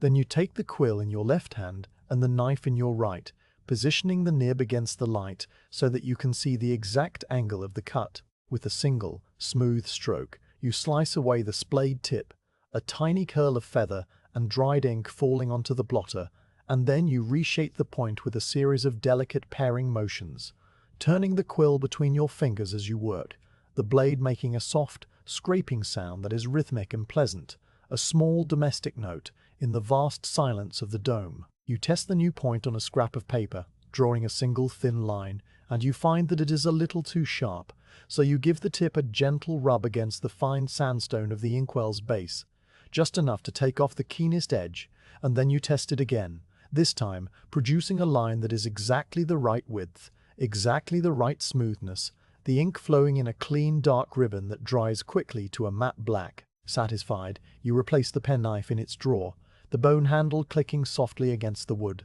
and you return the quill to its holder, where it stands at attention like a small, silent soldier awaiting orders. The logbook entry is now complete, the corrections applied, the level checked, the quill sharpened, and you feel a quiet sense of order settling over the night's work, a sense that each small task has been performed not out of urgency or ambition, but out of a simple, steady devotion to the truth of the observation. A truth that is not dramatic or loud, but as calm and as patient as the stars themselves. You lean back in the chair and allow your eyes to wander over the room, taking in the familiar shapes that have become your companions. The telescope's long brass tube, now resting motionless in its bearings, the clock case glowing softly in the lamplight, the red micrometer lamp still burning beside the eyepiece, its oil cup almost empty, its flame beginning to flicker slightly as the wick draws up the last of the fuel. The dome above you is quiet, its timbers no longer creaking, the shutter opening still framing a patch of sky that is now noticeably different from the one you saw an hour ago, the stars having continued their slow westward migration, the constellation Cygnus now well past the Meridian and beginning its long descent toward the horizon, where, in a few hours, it will be swallowed by the pale light of dawn, a dawn that is still far off but already making its presence felt in the faintest possible lightening of the distant. Of the depths, you close the logbook for the final time, its cover falling shut with a soft, muffled thump, and you place it on the corner of the desk where it will be safe until you carry it down the hill to the Astronomer Royal's house, delivering it into the hands of the housekeeper, who will place it on the great man's desk for him to review in the morning. A morning that will find you asleep in your narrow bed while the sun climbs over the Thames and the stars fade into invisibility. Their work for the night, complete their secret stain, and papered in Royal over the old head of the immediate work of observation now complete and the logbook closed upon its fresh entries. You become aware of a deeper layer of duty that still awaits, a final act of transcription that will transfer the night's fragile penciled numbers and small inked corrections into the permanent record. The great folio volume that sits on its own high desk against the south wall, a volume whose pages hold the accumulated transits of many hands, all of them now faded to a uniform sepia that speaks of age and permanence. And you rise from the writing desk, your body moving with the slightly heavy deliberateness that comes after hours of stillness and concentration, and you pick up the logbook, cradling it in the crook of your left arm while your right hand reaches for the lamp, lifting it carefully by its brass handle, the flame swaying once before settling back into its steady, upright teardrop shape. The glass chimney warm but not too hot to brush against your sleeve as you carry the light across the room. The flagstones chill your feet even through the leather of your shoes, a sensation that has become so constant throughout the night that it no longer registers as cold, but simply as the floor's essential nature, a grey, stony firmness that supports each step with a silent, unyielding patience. The high desk stands near the north window, a tall, sloped writing surface designed for standing work, its surface scarred with the faint ring of old ink spills and the soft, rounded indentations where countless elbows have rested while pens moved across paper. The folio volume itself is a heavy book bound in dark brown calfskin, its corners protected by brass tips, its spine reinforced with 5 raised bands, its pages trimmed in red that has long since faded to a dusty rose, and it lies open today to a page that is nearly full, only the bottom quarter remaining blank. a space that will soon receive tonight's contribution, filling the page completely and necessitating a turn to a fresh sheet by tomorrow's observer. You set the lamp down on the desk's upper ledge, positioning it so that its light falls directly onto the open folio without casting shadows from your writing hand. And then you open the logbook beside it, finding the page with the corrected figures, the ink now thoroughly dry, the numbers crisp and legible in the warm glow of the flame. The act of copying is one you have performed many times, and it requires a peculiar quality of attention that is not intense but rather meditative, a state in which the eye reads a figure, the mind holds it for a moment, and the hand reproduces it, the three parts of the self working together in a slow, harmonious circuit that leaves no room for extraneous thought, only a calm, rhythmic progression from source to copy, source to copy,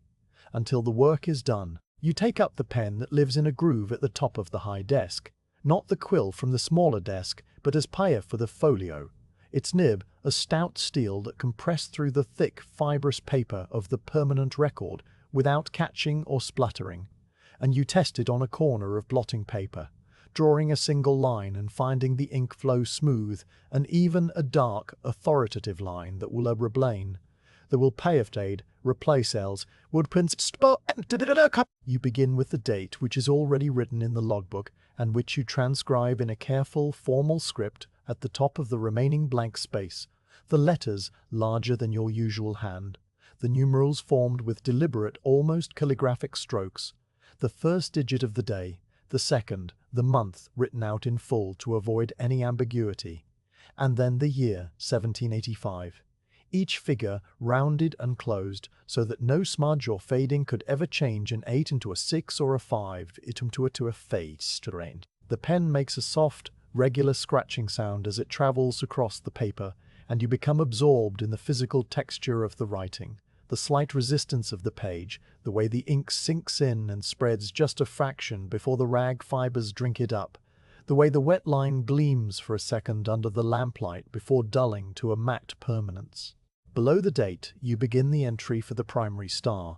copying its catalogue number, its magnitude, its right ascension and declination, just as you recorded them in the logbook, and you check each figure against the source, not because you doubt your memory, but because the folio allows no errors, no crossings out, no second thoughts, and the protocol of the observatory demands that you verify every digit before your eye moves on to the next. The copying proceeds in a quiet, unhurried flow, the pen moving across the page in long, smooth lines, the letters and numbers forming themselves with a regularity that speaks of long practice, the columns of figures aligning themselves down the page in a neat, invisible grid that you hold in your mind's eye, adjusting the spacing without conscious calculation, the white space between the digits as even and balanced as the spaces between the vertical wires in the eyepiece. You reach the end of the primary star's entry, the corrected right ascension written firmly, the remarks about atmospheric steadiness, and the level adjustment abbreviated into tight, economical phrases that will convey exactly what is needed to the reader who, years from now, may consult this page, and then you draw a single, ruled line across the column to separate this observation from the next. A line that you make with the aid of a small brass ruler kept on the desk, its edge straight and true, its surface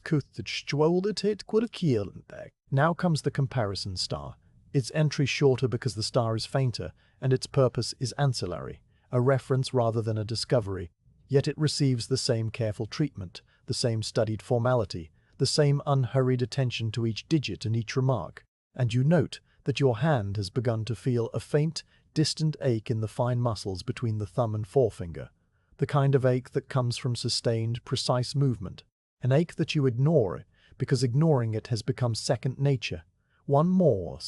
The comparison star's corrected time is written, its declination noted, the initial of the instrument used entered in the margin, and then you draw another dividing line, though this one is the final line, the boundary between tonight's work and the blank space that will belong to tomorrow's assistant, whoever he may be, whatever star he may observe, whatever small adjustments he may make to the level and the clock and the lamp. When the last figure has been copied, you set the pen down in its groove with a soft, definite click, and you roll your wrist once, twice, feeling the tendons loosen, the small bones of the carpus shifting back into their natural alignment. A quiet, internal rebalancing that takes only a moment but restores a sense of ease to the arm that has been so long tensed in the service of the pen. You read over the folio entry one more time, your eye traveling down the column of figures, checking them not against the logbook now, but against the internal logic of the numbers themselves, looking for any inconsistency, any digit that seems out of place, any accidental transposition that would mar the permanent record, and you find none. The entry as clean and as correct as you can make it, a small monument to the night's labor that will stand unchanged for as long as the observatory endures. Beside the high desk, on a small turned wooden stand, there rests a brass canister of fine sand, the sand pale and dry, gathered from some southern beach years ago and sifted through silk to remove any coarseness, leaving only the finest, cleanest grains that will blot ink without scratching the paper. You lift the canister, its brass surface cool and slightly tarnished, the tarnish a deep golden brown that has been polished away only around the rim where hands have gripped it, and you tilt it over the folio page, shaking it gently so that a thin, even stream of sand flows from the spout. The grains cascading through the air with a soft, hissing sound, a sound like the whisper of a distant tide, and then settling onto the wet ink in a narrow grey ridge follows the line of your writing. The ink will take a minute or two to dry completely beneath the sand, time in which you must wait, and you set the canister back on its stand, its weight returning to the wooden base with a small solid thump. Then you fold your hands and stand quietly by the high desk, listening to the clock and watching the sand do its slow, silent work, the grains absorbing the excess moisture, the ink stabilizing, the permanence of the record being sealed by this final, patient act. When the minute has passed, you lift the page gently, tilting it so that the sand slides off into a waiting tray, a flat, shallow receptacle of Japan tin that catches the grains, which you will later return to the canister for reuse. A small economy practiced in the canister for reuse, a small economy practiced in the observatory since its founding, and you inspect the page, finding it clean and dry, the letters sharp and unfaded, the whole entry as tidy as any in the folio. You lower the page back onto the desk, close the heavy leather cover of the folio, fastening its brass clasp with a slight pressure that sends a tiny, resonant click through the quiet room, and then you step back, the lamp in your hand again, leaving the high desk in the same state of orderly readiness in which you found it, the folio waiting for its next entry, the pen in its groove, the sand canister full. The night's work now officially, irrevocably entered into the long memory of the Royal Observatory. The lamp guides you back to the main instrument, where the telescope still rests in its bearings, its brass tube now cool to the touch, the eyepiece still in place, the micrometer drum still showing the 0 reading you set hours ago, a reading that will hold until the next observer arrives. The instrument has served its purpose for tonight, and it must now be secured, protected from the damp air and the dust that will settle invisibly through the coming day. So you begin a slow, methodical sequence of cleaning and covering that is as familiar as the observation itself, a sequence that has been performed by assistants in this same room for decades, each step handed down, not in written instructions, but in the quiet, practical demonstration of one pair of hands to another. A silent lineage that connects you to art. You reach for the oiled rag that hangs from a peg on the pier, a square of soft, lint-free cotton that has been lightly impregnated with a thin, non-corrosive oil, and you begin to wipe down the brass tube, starting at the eye end and working slowly along its length, the rag moving in long, overlapping strokes that leave a faint, gleaming film on the metal, a film that will protect against the tarnish and the fine corrosive particles that the London air sometimes carries upriver on an east wind. The motion is repetitive and soothing, the arm travelling back and forth, the rag turning under your fingers, the brass warming slightly under the friction, and you watch the dull gleam of the tube brighten incrementally, the lamplight now reflecting more sharply from the polished surface, the deep golden colour of the brass emerging with a richness that is almost like honey, a colour that seems to hold within it some of the warmth of the summer that has just passed. You reach the object glass end, the large lens now exposed to the air, and you wipe the brass fittings around it with particular care, making sure that no oil touches the glass itself, which requires a different treatment. A dry, soft brush made of camel hair that you retrieve from a drawer and pass gently across the lens in a single, circular sweep that lifts away any motes of dust that may have settled during the night. The brush's bristles barely touching the surface, the glass remaining pristine, dark and perfectly clear, a window with you.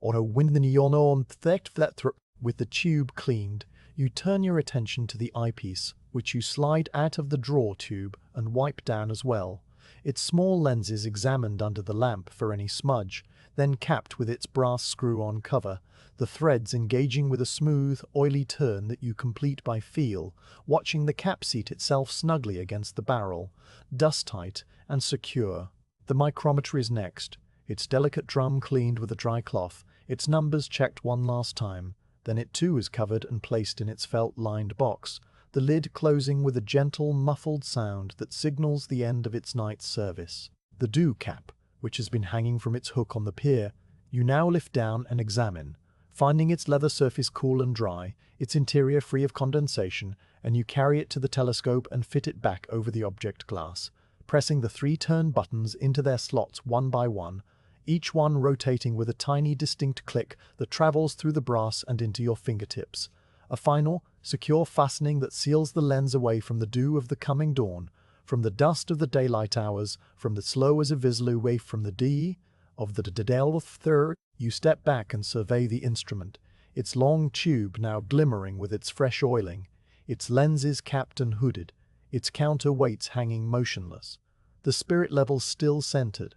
the whole assembly a model of quiet readiness, sleeping but not dormant, waiting with a kind of mechanical patience for the next clear night, the next assistant, the next star that will drift across the meridian wires as you have done tonight. The lamp in your hand of the pittingsent of incentive oivens and of referendaskensiquish the lights, to close the dome, to bring the night's vigil to its true end, and the thought does not sadden you, for you have done what you came to do, the star has been marked, the record is complete, and the quiet satisfaction that fills your chest is as gentle and as steady as the clock that still and even now,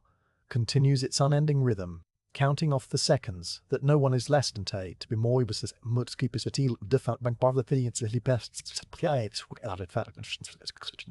the time has come to close the dome. This thought arrives not as a decision, but as a quiet recognition, the way you might notice that a book you have been reading has reached its final pages, the narrative winding down with a gentle inevitability that requires no announcement. You stand for a moment near the telescope, the oiled rag still in your hand, and you breathe in the cool, still air of the room, taking in the familiar scents of brass polish and lamp oil and the faint, woody smell of old timber that has been the background to every hour of this long night.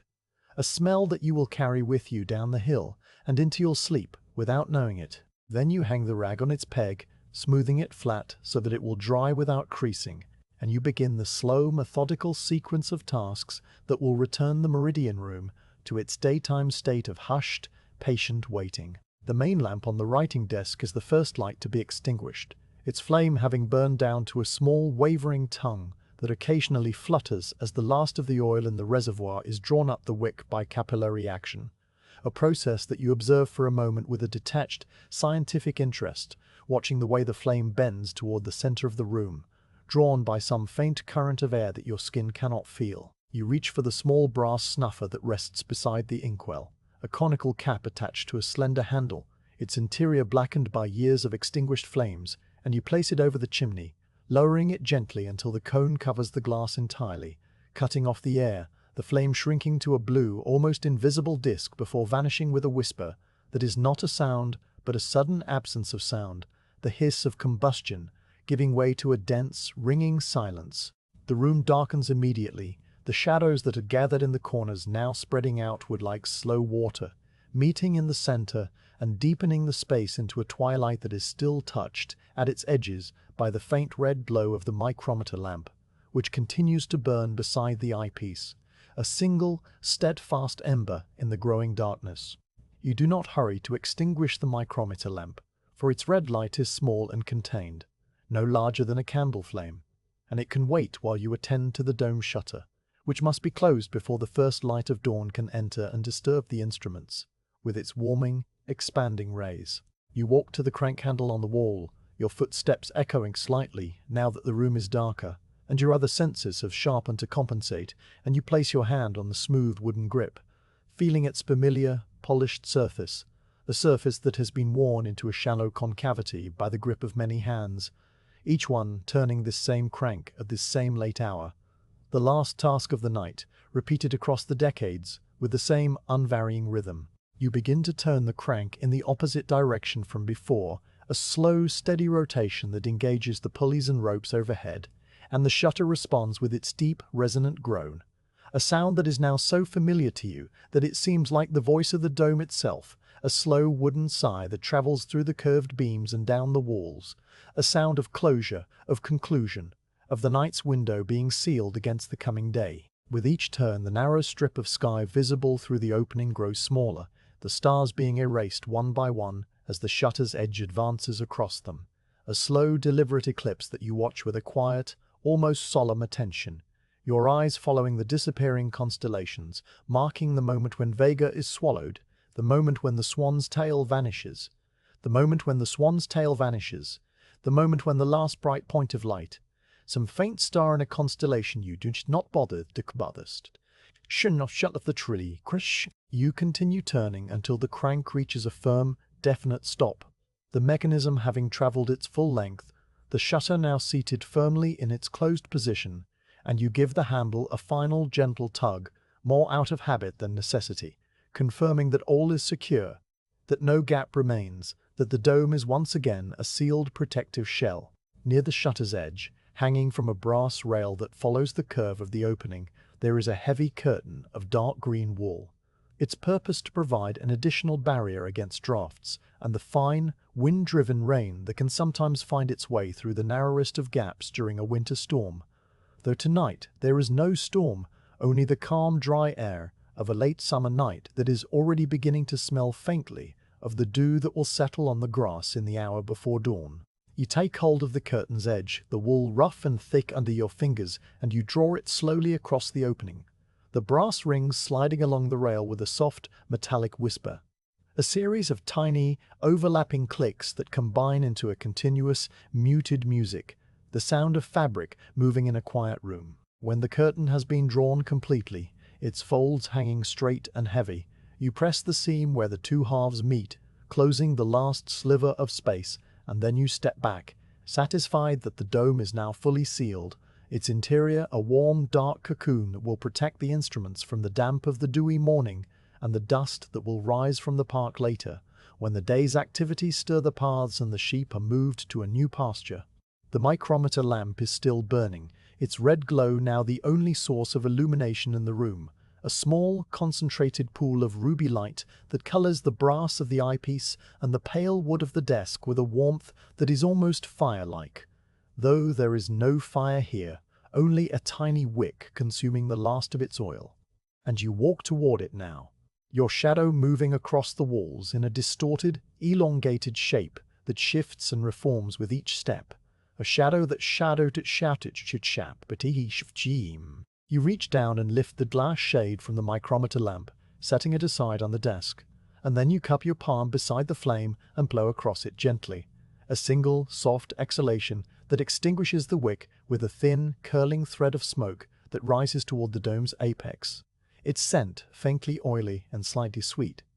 a scent that lingers in the air for a few seconds before dispersing into the general atmosphere of the room. The darkness that follows is not complete, for your eyes have been long adapted to the dimness and can still perceive the faint outline of the dome's slit, a slightly less dark stripe in the darkness, and the pale rectangle of the north window through which the first barely perceptible hint of dawn is beginning to filter, a lightening of the blackness that is more a feeling than a sight, a subtle shift in the texture of the shadows that suggests the sun is still below the horizon but is no longer infinitely far away. The north window, a small casement set into the wall above the high desk, must also be checked and latched, for the night's ventilation has done its work, and now it is time to seal the room completely, leaving the instruments in a state of suspended stillness, protected from the changes of the outside air. You walk to the window, your hand finding the stone sill by touch, its surface cold and slightly gritty under your palm, and you feel for the iron latch, your fingers tracing the shape of it,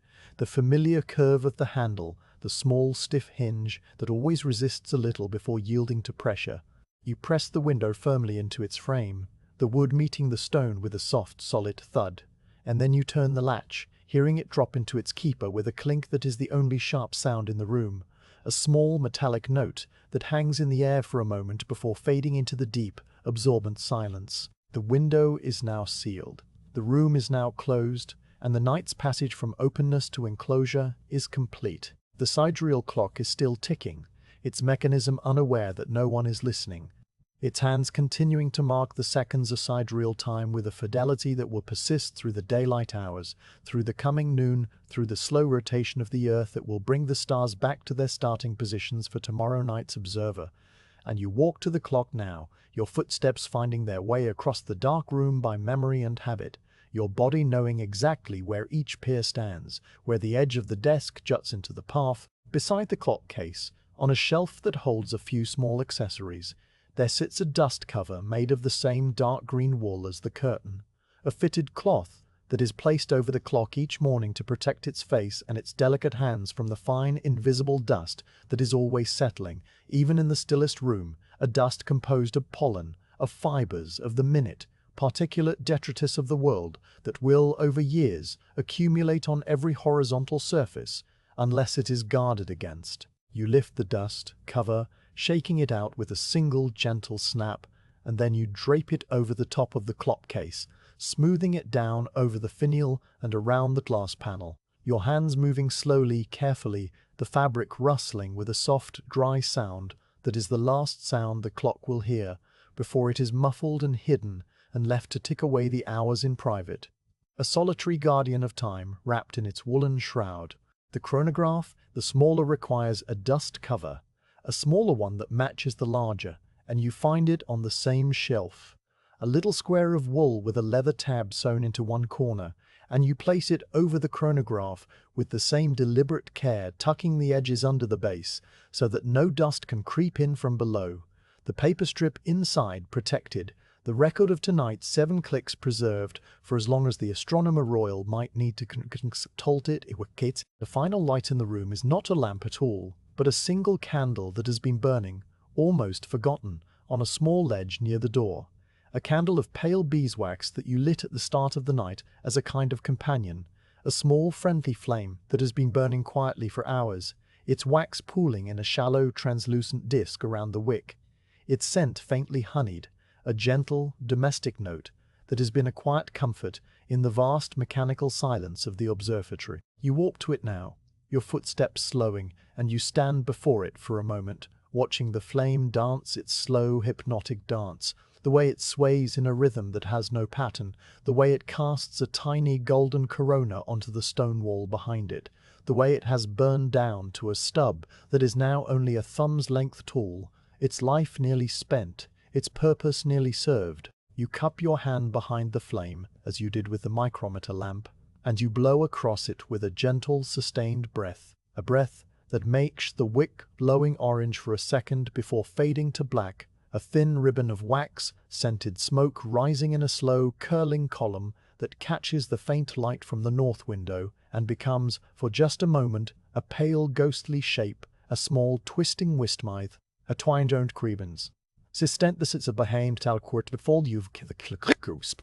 the room is now completely dark, a darkness so deep and so complete that it presses against your eyes like a soft velvet cloth, and you stand in it without moving, letting the silence wash over you, letting the stillness become part of you, a stillness that is not empty, but full, full of the instruments that surround you, full of the records that have been written, full of the star's passage and the clock's rhythm, and the quiet, enduring spirit of the observatory that has held you through the long hours of the night. The telescope rests in its bearings, its lenses capped, its brass gleaming faintly with the oil you applied.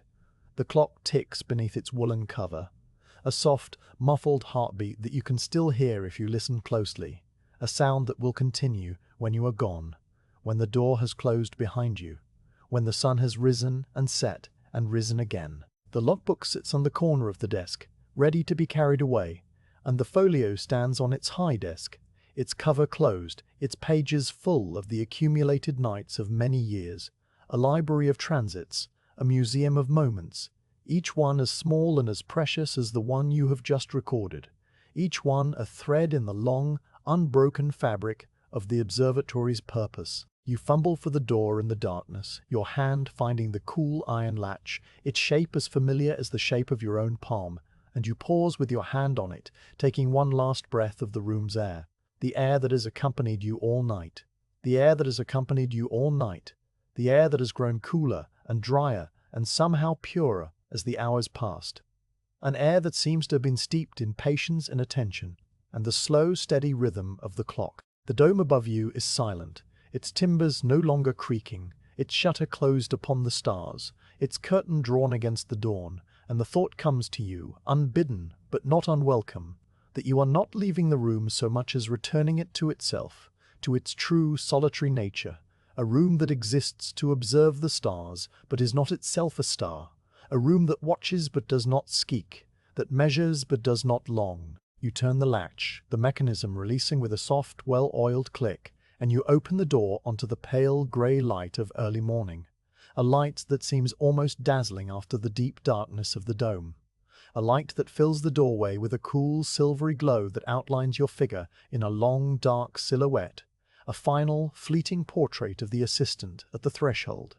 the logbook tucked under his arm, his coat buttoned against the morning chill, his face still and ready for the slow walk down the hill into Twelgin. You step through the doorway and onto the broad stone step outside the Meridian room, and the transition from the enclosed darkness of the dome into the open air of early morning is so gradual, so gentle, that it feels less like a crossing of thresholds and more like a slow, continuous unfolding,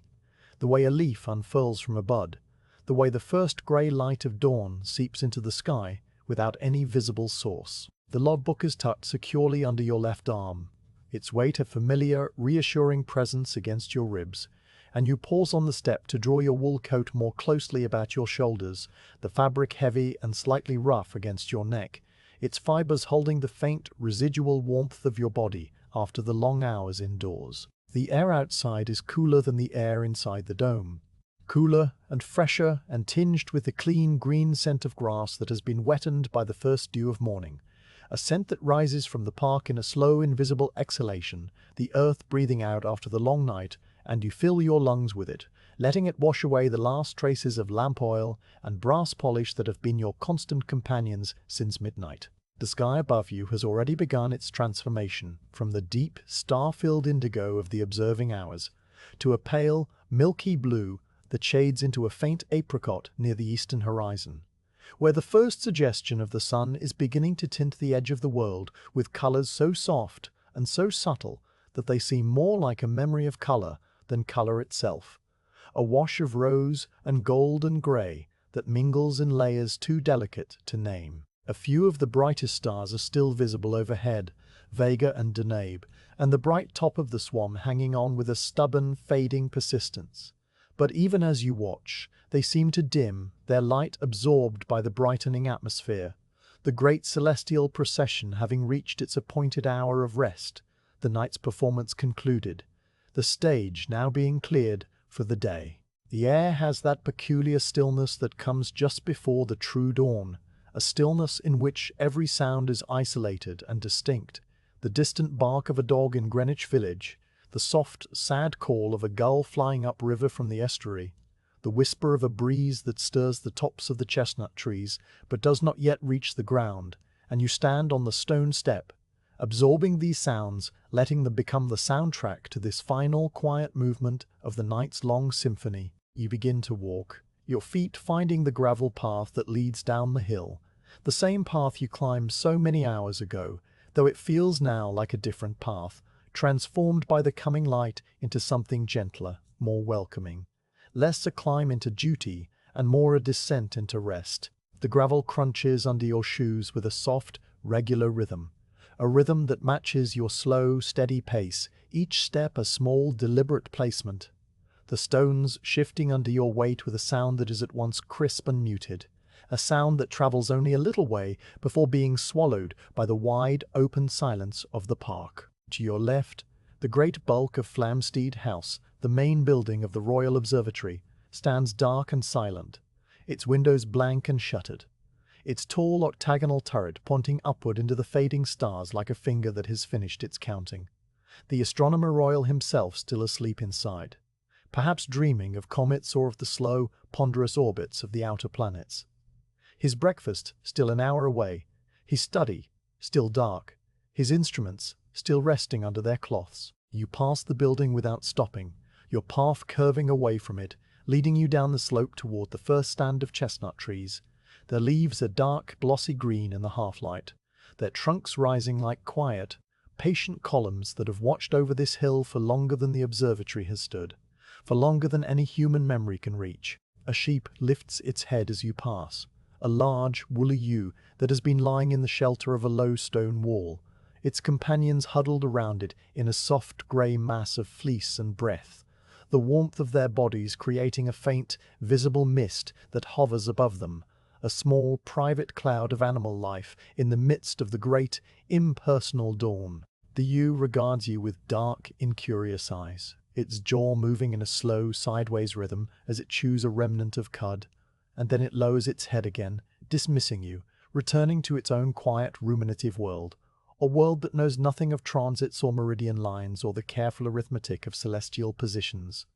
a world that is bounded by the grass and the wall, and the slow turning of the seasons. You walk on, leaving the sheep behind, and the path descends now more steeply, curving around the shoulder of the hill, the river coming into view through a gap in the trees, a wide silver ribbon that stretches from west to east, its surface perfectly calm, almost glassy, reflecting the pale sky in a long, broken mirror that shimmers faintly as the first imperceptible currents of the morning tide begin to stir. The Thames at this hour is a thing of beauty, but also of quiet industry, for you can see now the tiny distant shape of a wherry moving slowly upstream, its single sail hanging slack, its oars dipping in and out of the water with a regular, unhurried stroke that leaves a trail of small, spreading ripples behind it, ripples that fan out and fade into the general stillness, the only sign of human activity on the whole broad expanse of water. The gravel path gives way to a track of packed earth as you enter the deeper shade of the chestnut trees, the branches meeting overhead in a canopy that filters the dawn light into a soft greenish glow, the leaves rustling with a sound that is continuous but ever-changing, a gentle, sibilant whisper that seems to be speaking some slow, ancient language that you almost understand, a language of wind and growth and the patient accumulation of seasons. The air under the trees is cooler still, carrying the damp fungal scent of old leaves and rich soil, and you breathe it in deeply, feeling it settle in your lungs, feeling the slight, pleasant sting of the morning chill against your cheeks, a chill that will soon be burned away by the rising sun, but that, for now, is a crisp, refreshing presence. A final, gentle prod to your senses after the long, still hours in the dome. The logbook shifts under your arm, and you adjust your grip on it, your fingers finding the smooth, worn corner of its leather cover, a cover that has been held by many hands on many mornings just like this, carried down this same path by assistants whose names are now forgotten, whose entries in the folio have long since been superseded, but whose quiet, dedicated labor is woven into the very fabric of the observatory, into every brick and every stone and every brass fitting that you had tight. A blackbird begins to sing somewhere in the undergrowth to your right, its voice a sudden liquid cascade of notes that rises through the still air with a clarity that is almost startling, a song that is not a melody, but a series of pure, sweet calls, each one distinct and perfect, hanging in the air for a moment, before being replaced by the next, a song that seems to be the very sound of dawn itself, the audible expression of the turning earth and the returning sun. You pause to listen, your feet still on the packed earth, the logbook pressed against your side, and you let the blackbird's song wash over you, a small, private concert performed for an audience of one, a reminder that the world is full of beauty that has nothing to do with astronomy, nothing to do with the precision or measurement or the careful recording of moments, a beauty that exists simply and purely for its own sake, and which will continue long after you have gone to your bed, and the logbook has been delivered and the lodbert paid. The bird falls silent as suddenly as it began, and you walk on, the echo of its song still ringing softly in your ears, a small, bright afternote that gradually fades into the rustle of the leaves and the distant, gentle murmur of the river. You emerge from the trees and find yourself on the lower slopes of the park, where the land flattens out into a broad, grassy meadow that slopes gently down toward the boundary wall and the gate that leads into the village. The grass here is long and wet, the dew having gathered heavily in the hours before dawn, and as you walk through it, the hem of your coat becomes damp, the moisture seeping slowly upward, a cool, dark stain that spreads across the wool, though you do not mind it, for the sensation is not unpleasant, merely another of the small physical reminders that you are alive and walking through a real world. A world of wet grass and cool air and the first tentative warmth of the stoves.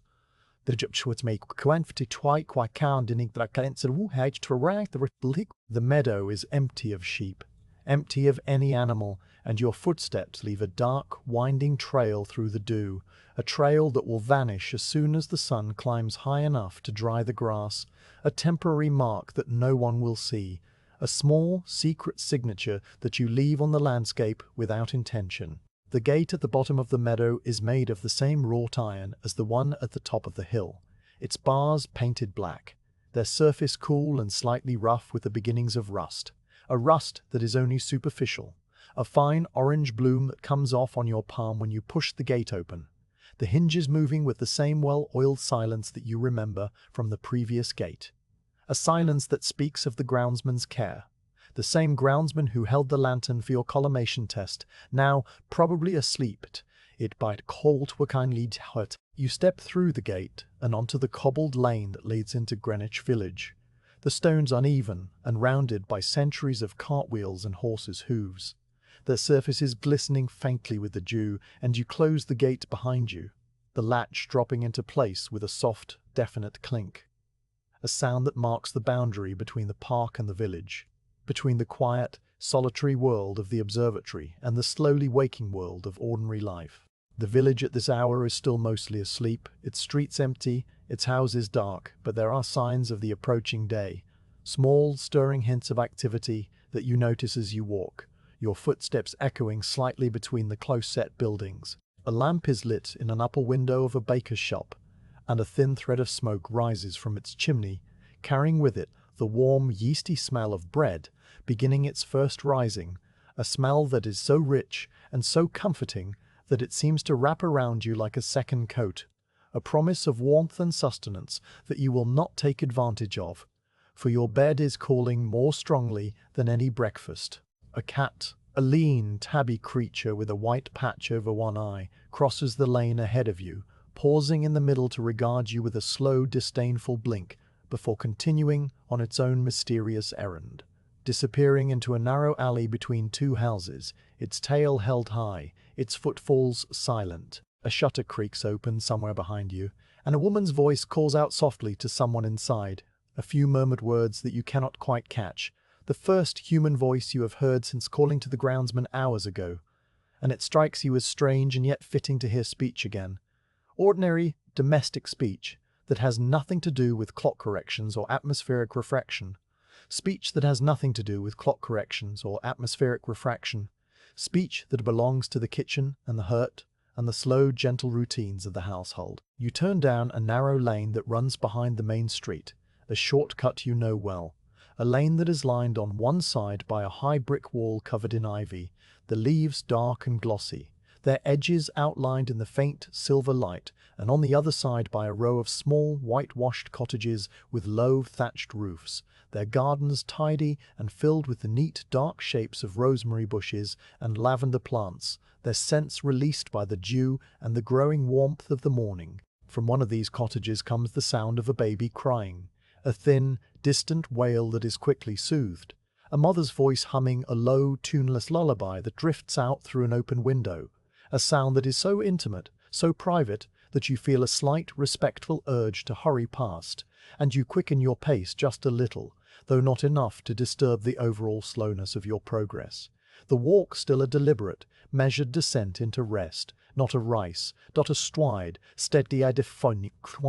The lane opens out onto the main road that runs along the river, and here the signs of morning are more pronounced. A carriage stands outside the coaching inn, its horses being harnessed by a groom who works with slow, practiced movements, his breath pluming in the cool air, the leather of the harness creaking softly, the iron, shod hooves shifting on the cobbles with a hollow, clattering sound that echoes across the wide, open space of the quay. The river itself is now fully visible, a broad flowing expanse of water that is no longer silver but a pale, shimmering grey, its surface rippled by the breeze that has begun to rise, and on its far bank the low, flat marshes stretch away into the distance, their reeds swaying gently, their channels and ditches glinting like lines of polished pewter. A flight of ducks rises from the water, their wings beating with a rapid whistling sound, and they circle once over the river before heading downstream, their calls a series of soft, quacking notes that fade as they go, leaving the morning peaceful again, the only sound now the gentle lap of water against the stone quay and the distant rhythmic clang of a buoy tolling somewhere in the main channel. You turn onto the path that leads to the Astronomer Royal's house, a modest, square building of red brick that stands a little apart from the village, its garden walled and gated, its windows still shuttered, its chimney still smokeless. The housekeeper will be awake, you know, for she is always awake before the household, a quiet, efficient presence who will receive the logbook at the kitchen door, taking it from you with a nod and a few soft words of thanks before carrying it to the study, where it will lie on the great man's desk, waiting for his morning review. You walk up the short, flagged path, your shoes making a soft, measured sound on the stones, and you knock on the kitchen door with 3 gentle raps of your knuckles, a knock that is not loud but firm enough to be heard, a knock that announces your arrival without demanding immediate attention. The door opens after a brief pause, and the housekeeper appears, a woman of middle years with a kind, lined face and a white cap tied neatly under her chin, her apron already clean and pressed, her hands dusted with flour from the morning's baking, a small smudge of white on her cheek that she does not seem to notice. You hand her the logbook, your arm feeling strangely light after its removal, and she takes it with both hands, cradling it as if it were a living thing, a small, precious creature that must be handled with care. She says something to you, a quiet word of thanks or perhaps a remark about the fineness of the morning, but you do not really hear her, for your mind is already drifting, already turning toward the thought of your narrow bed in the assistants' quarters, the pillow that will be cool against your cheek, the blanket that will be heavy and warm, the deep, dreamless sleep that will carry you through the daylight hours until the night returns and the stars once again climb the sky and the telescope once again waits for its observer. You leave the Astronomer Royal's house and walk the final short distance to the assistants' quarters, a small, single-room lodging at the back of a narrow house on a quiet lane, its window looking out onto a small walled garden where a pear tree grows, its branches bare now, its buds still tight and hard, waiting for the spring that is still many months away. You open the door, which is never locked, and you step inside, the air of the room close and slightly stale after being shut up all night, but still warm, still holding the faint, lingering scent of the small coal fire that was lit hours ago and has now burned down to a bed of soft, grey ash. You remove your coat, hanging it on a peg by the door, and you sit on the edge of the bed, your fingers working slowly at the buttons of your waistcoat, your movements slow and clumsy now that the night's discipline has left you, the focus draining away into a gentle, all-encompassing fatigue that is not unpleasant, but simply heavy, a weight that presses you down toward the mattress with an irresistible, tender insistence. You lie back, your head finding the pillow, your body sinking into the straw-filled ticking, and you close your eyes, the last images of the night drifting through your mind, the star crossing the meridian, the clock's steady tick, the pale light of dawn spreading over the river, the blackbird's sudden, liquid song, the housekeeper's flour-dusted hands, the long, slow walk down the hill. All of these fragments swirl together, dissolving and merging, and then they fade, and there is only the darkness, the warmth, the deep, abiding quiet of the room, a quiet that is finally completely yours.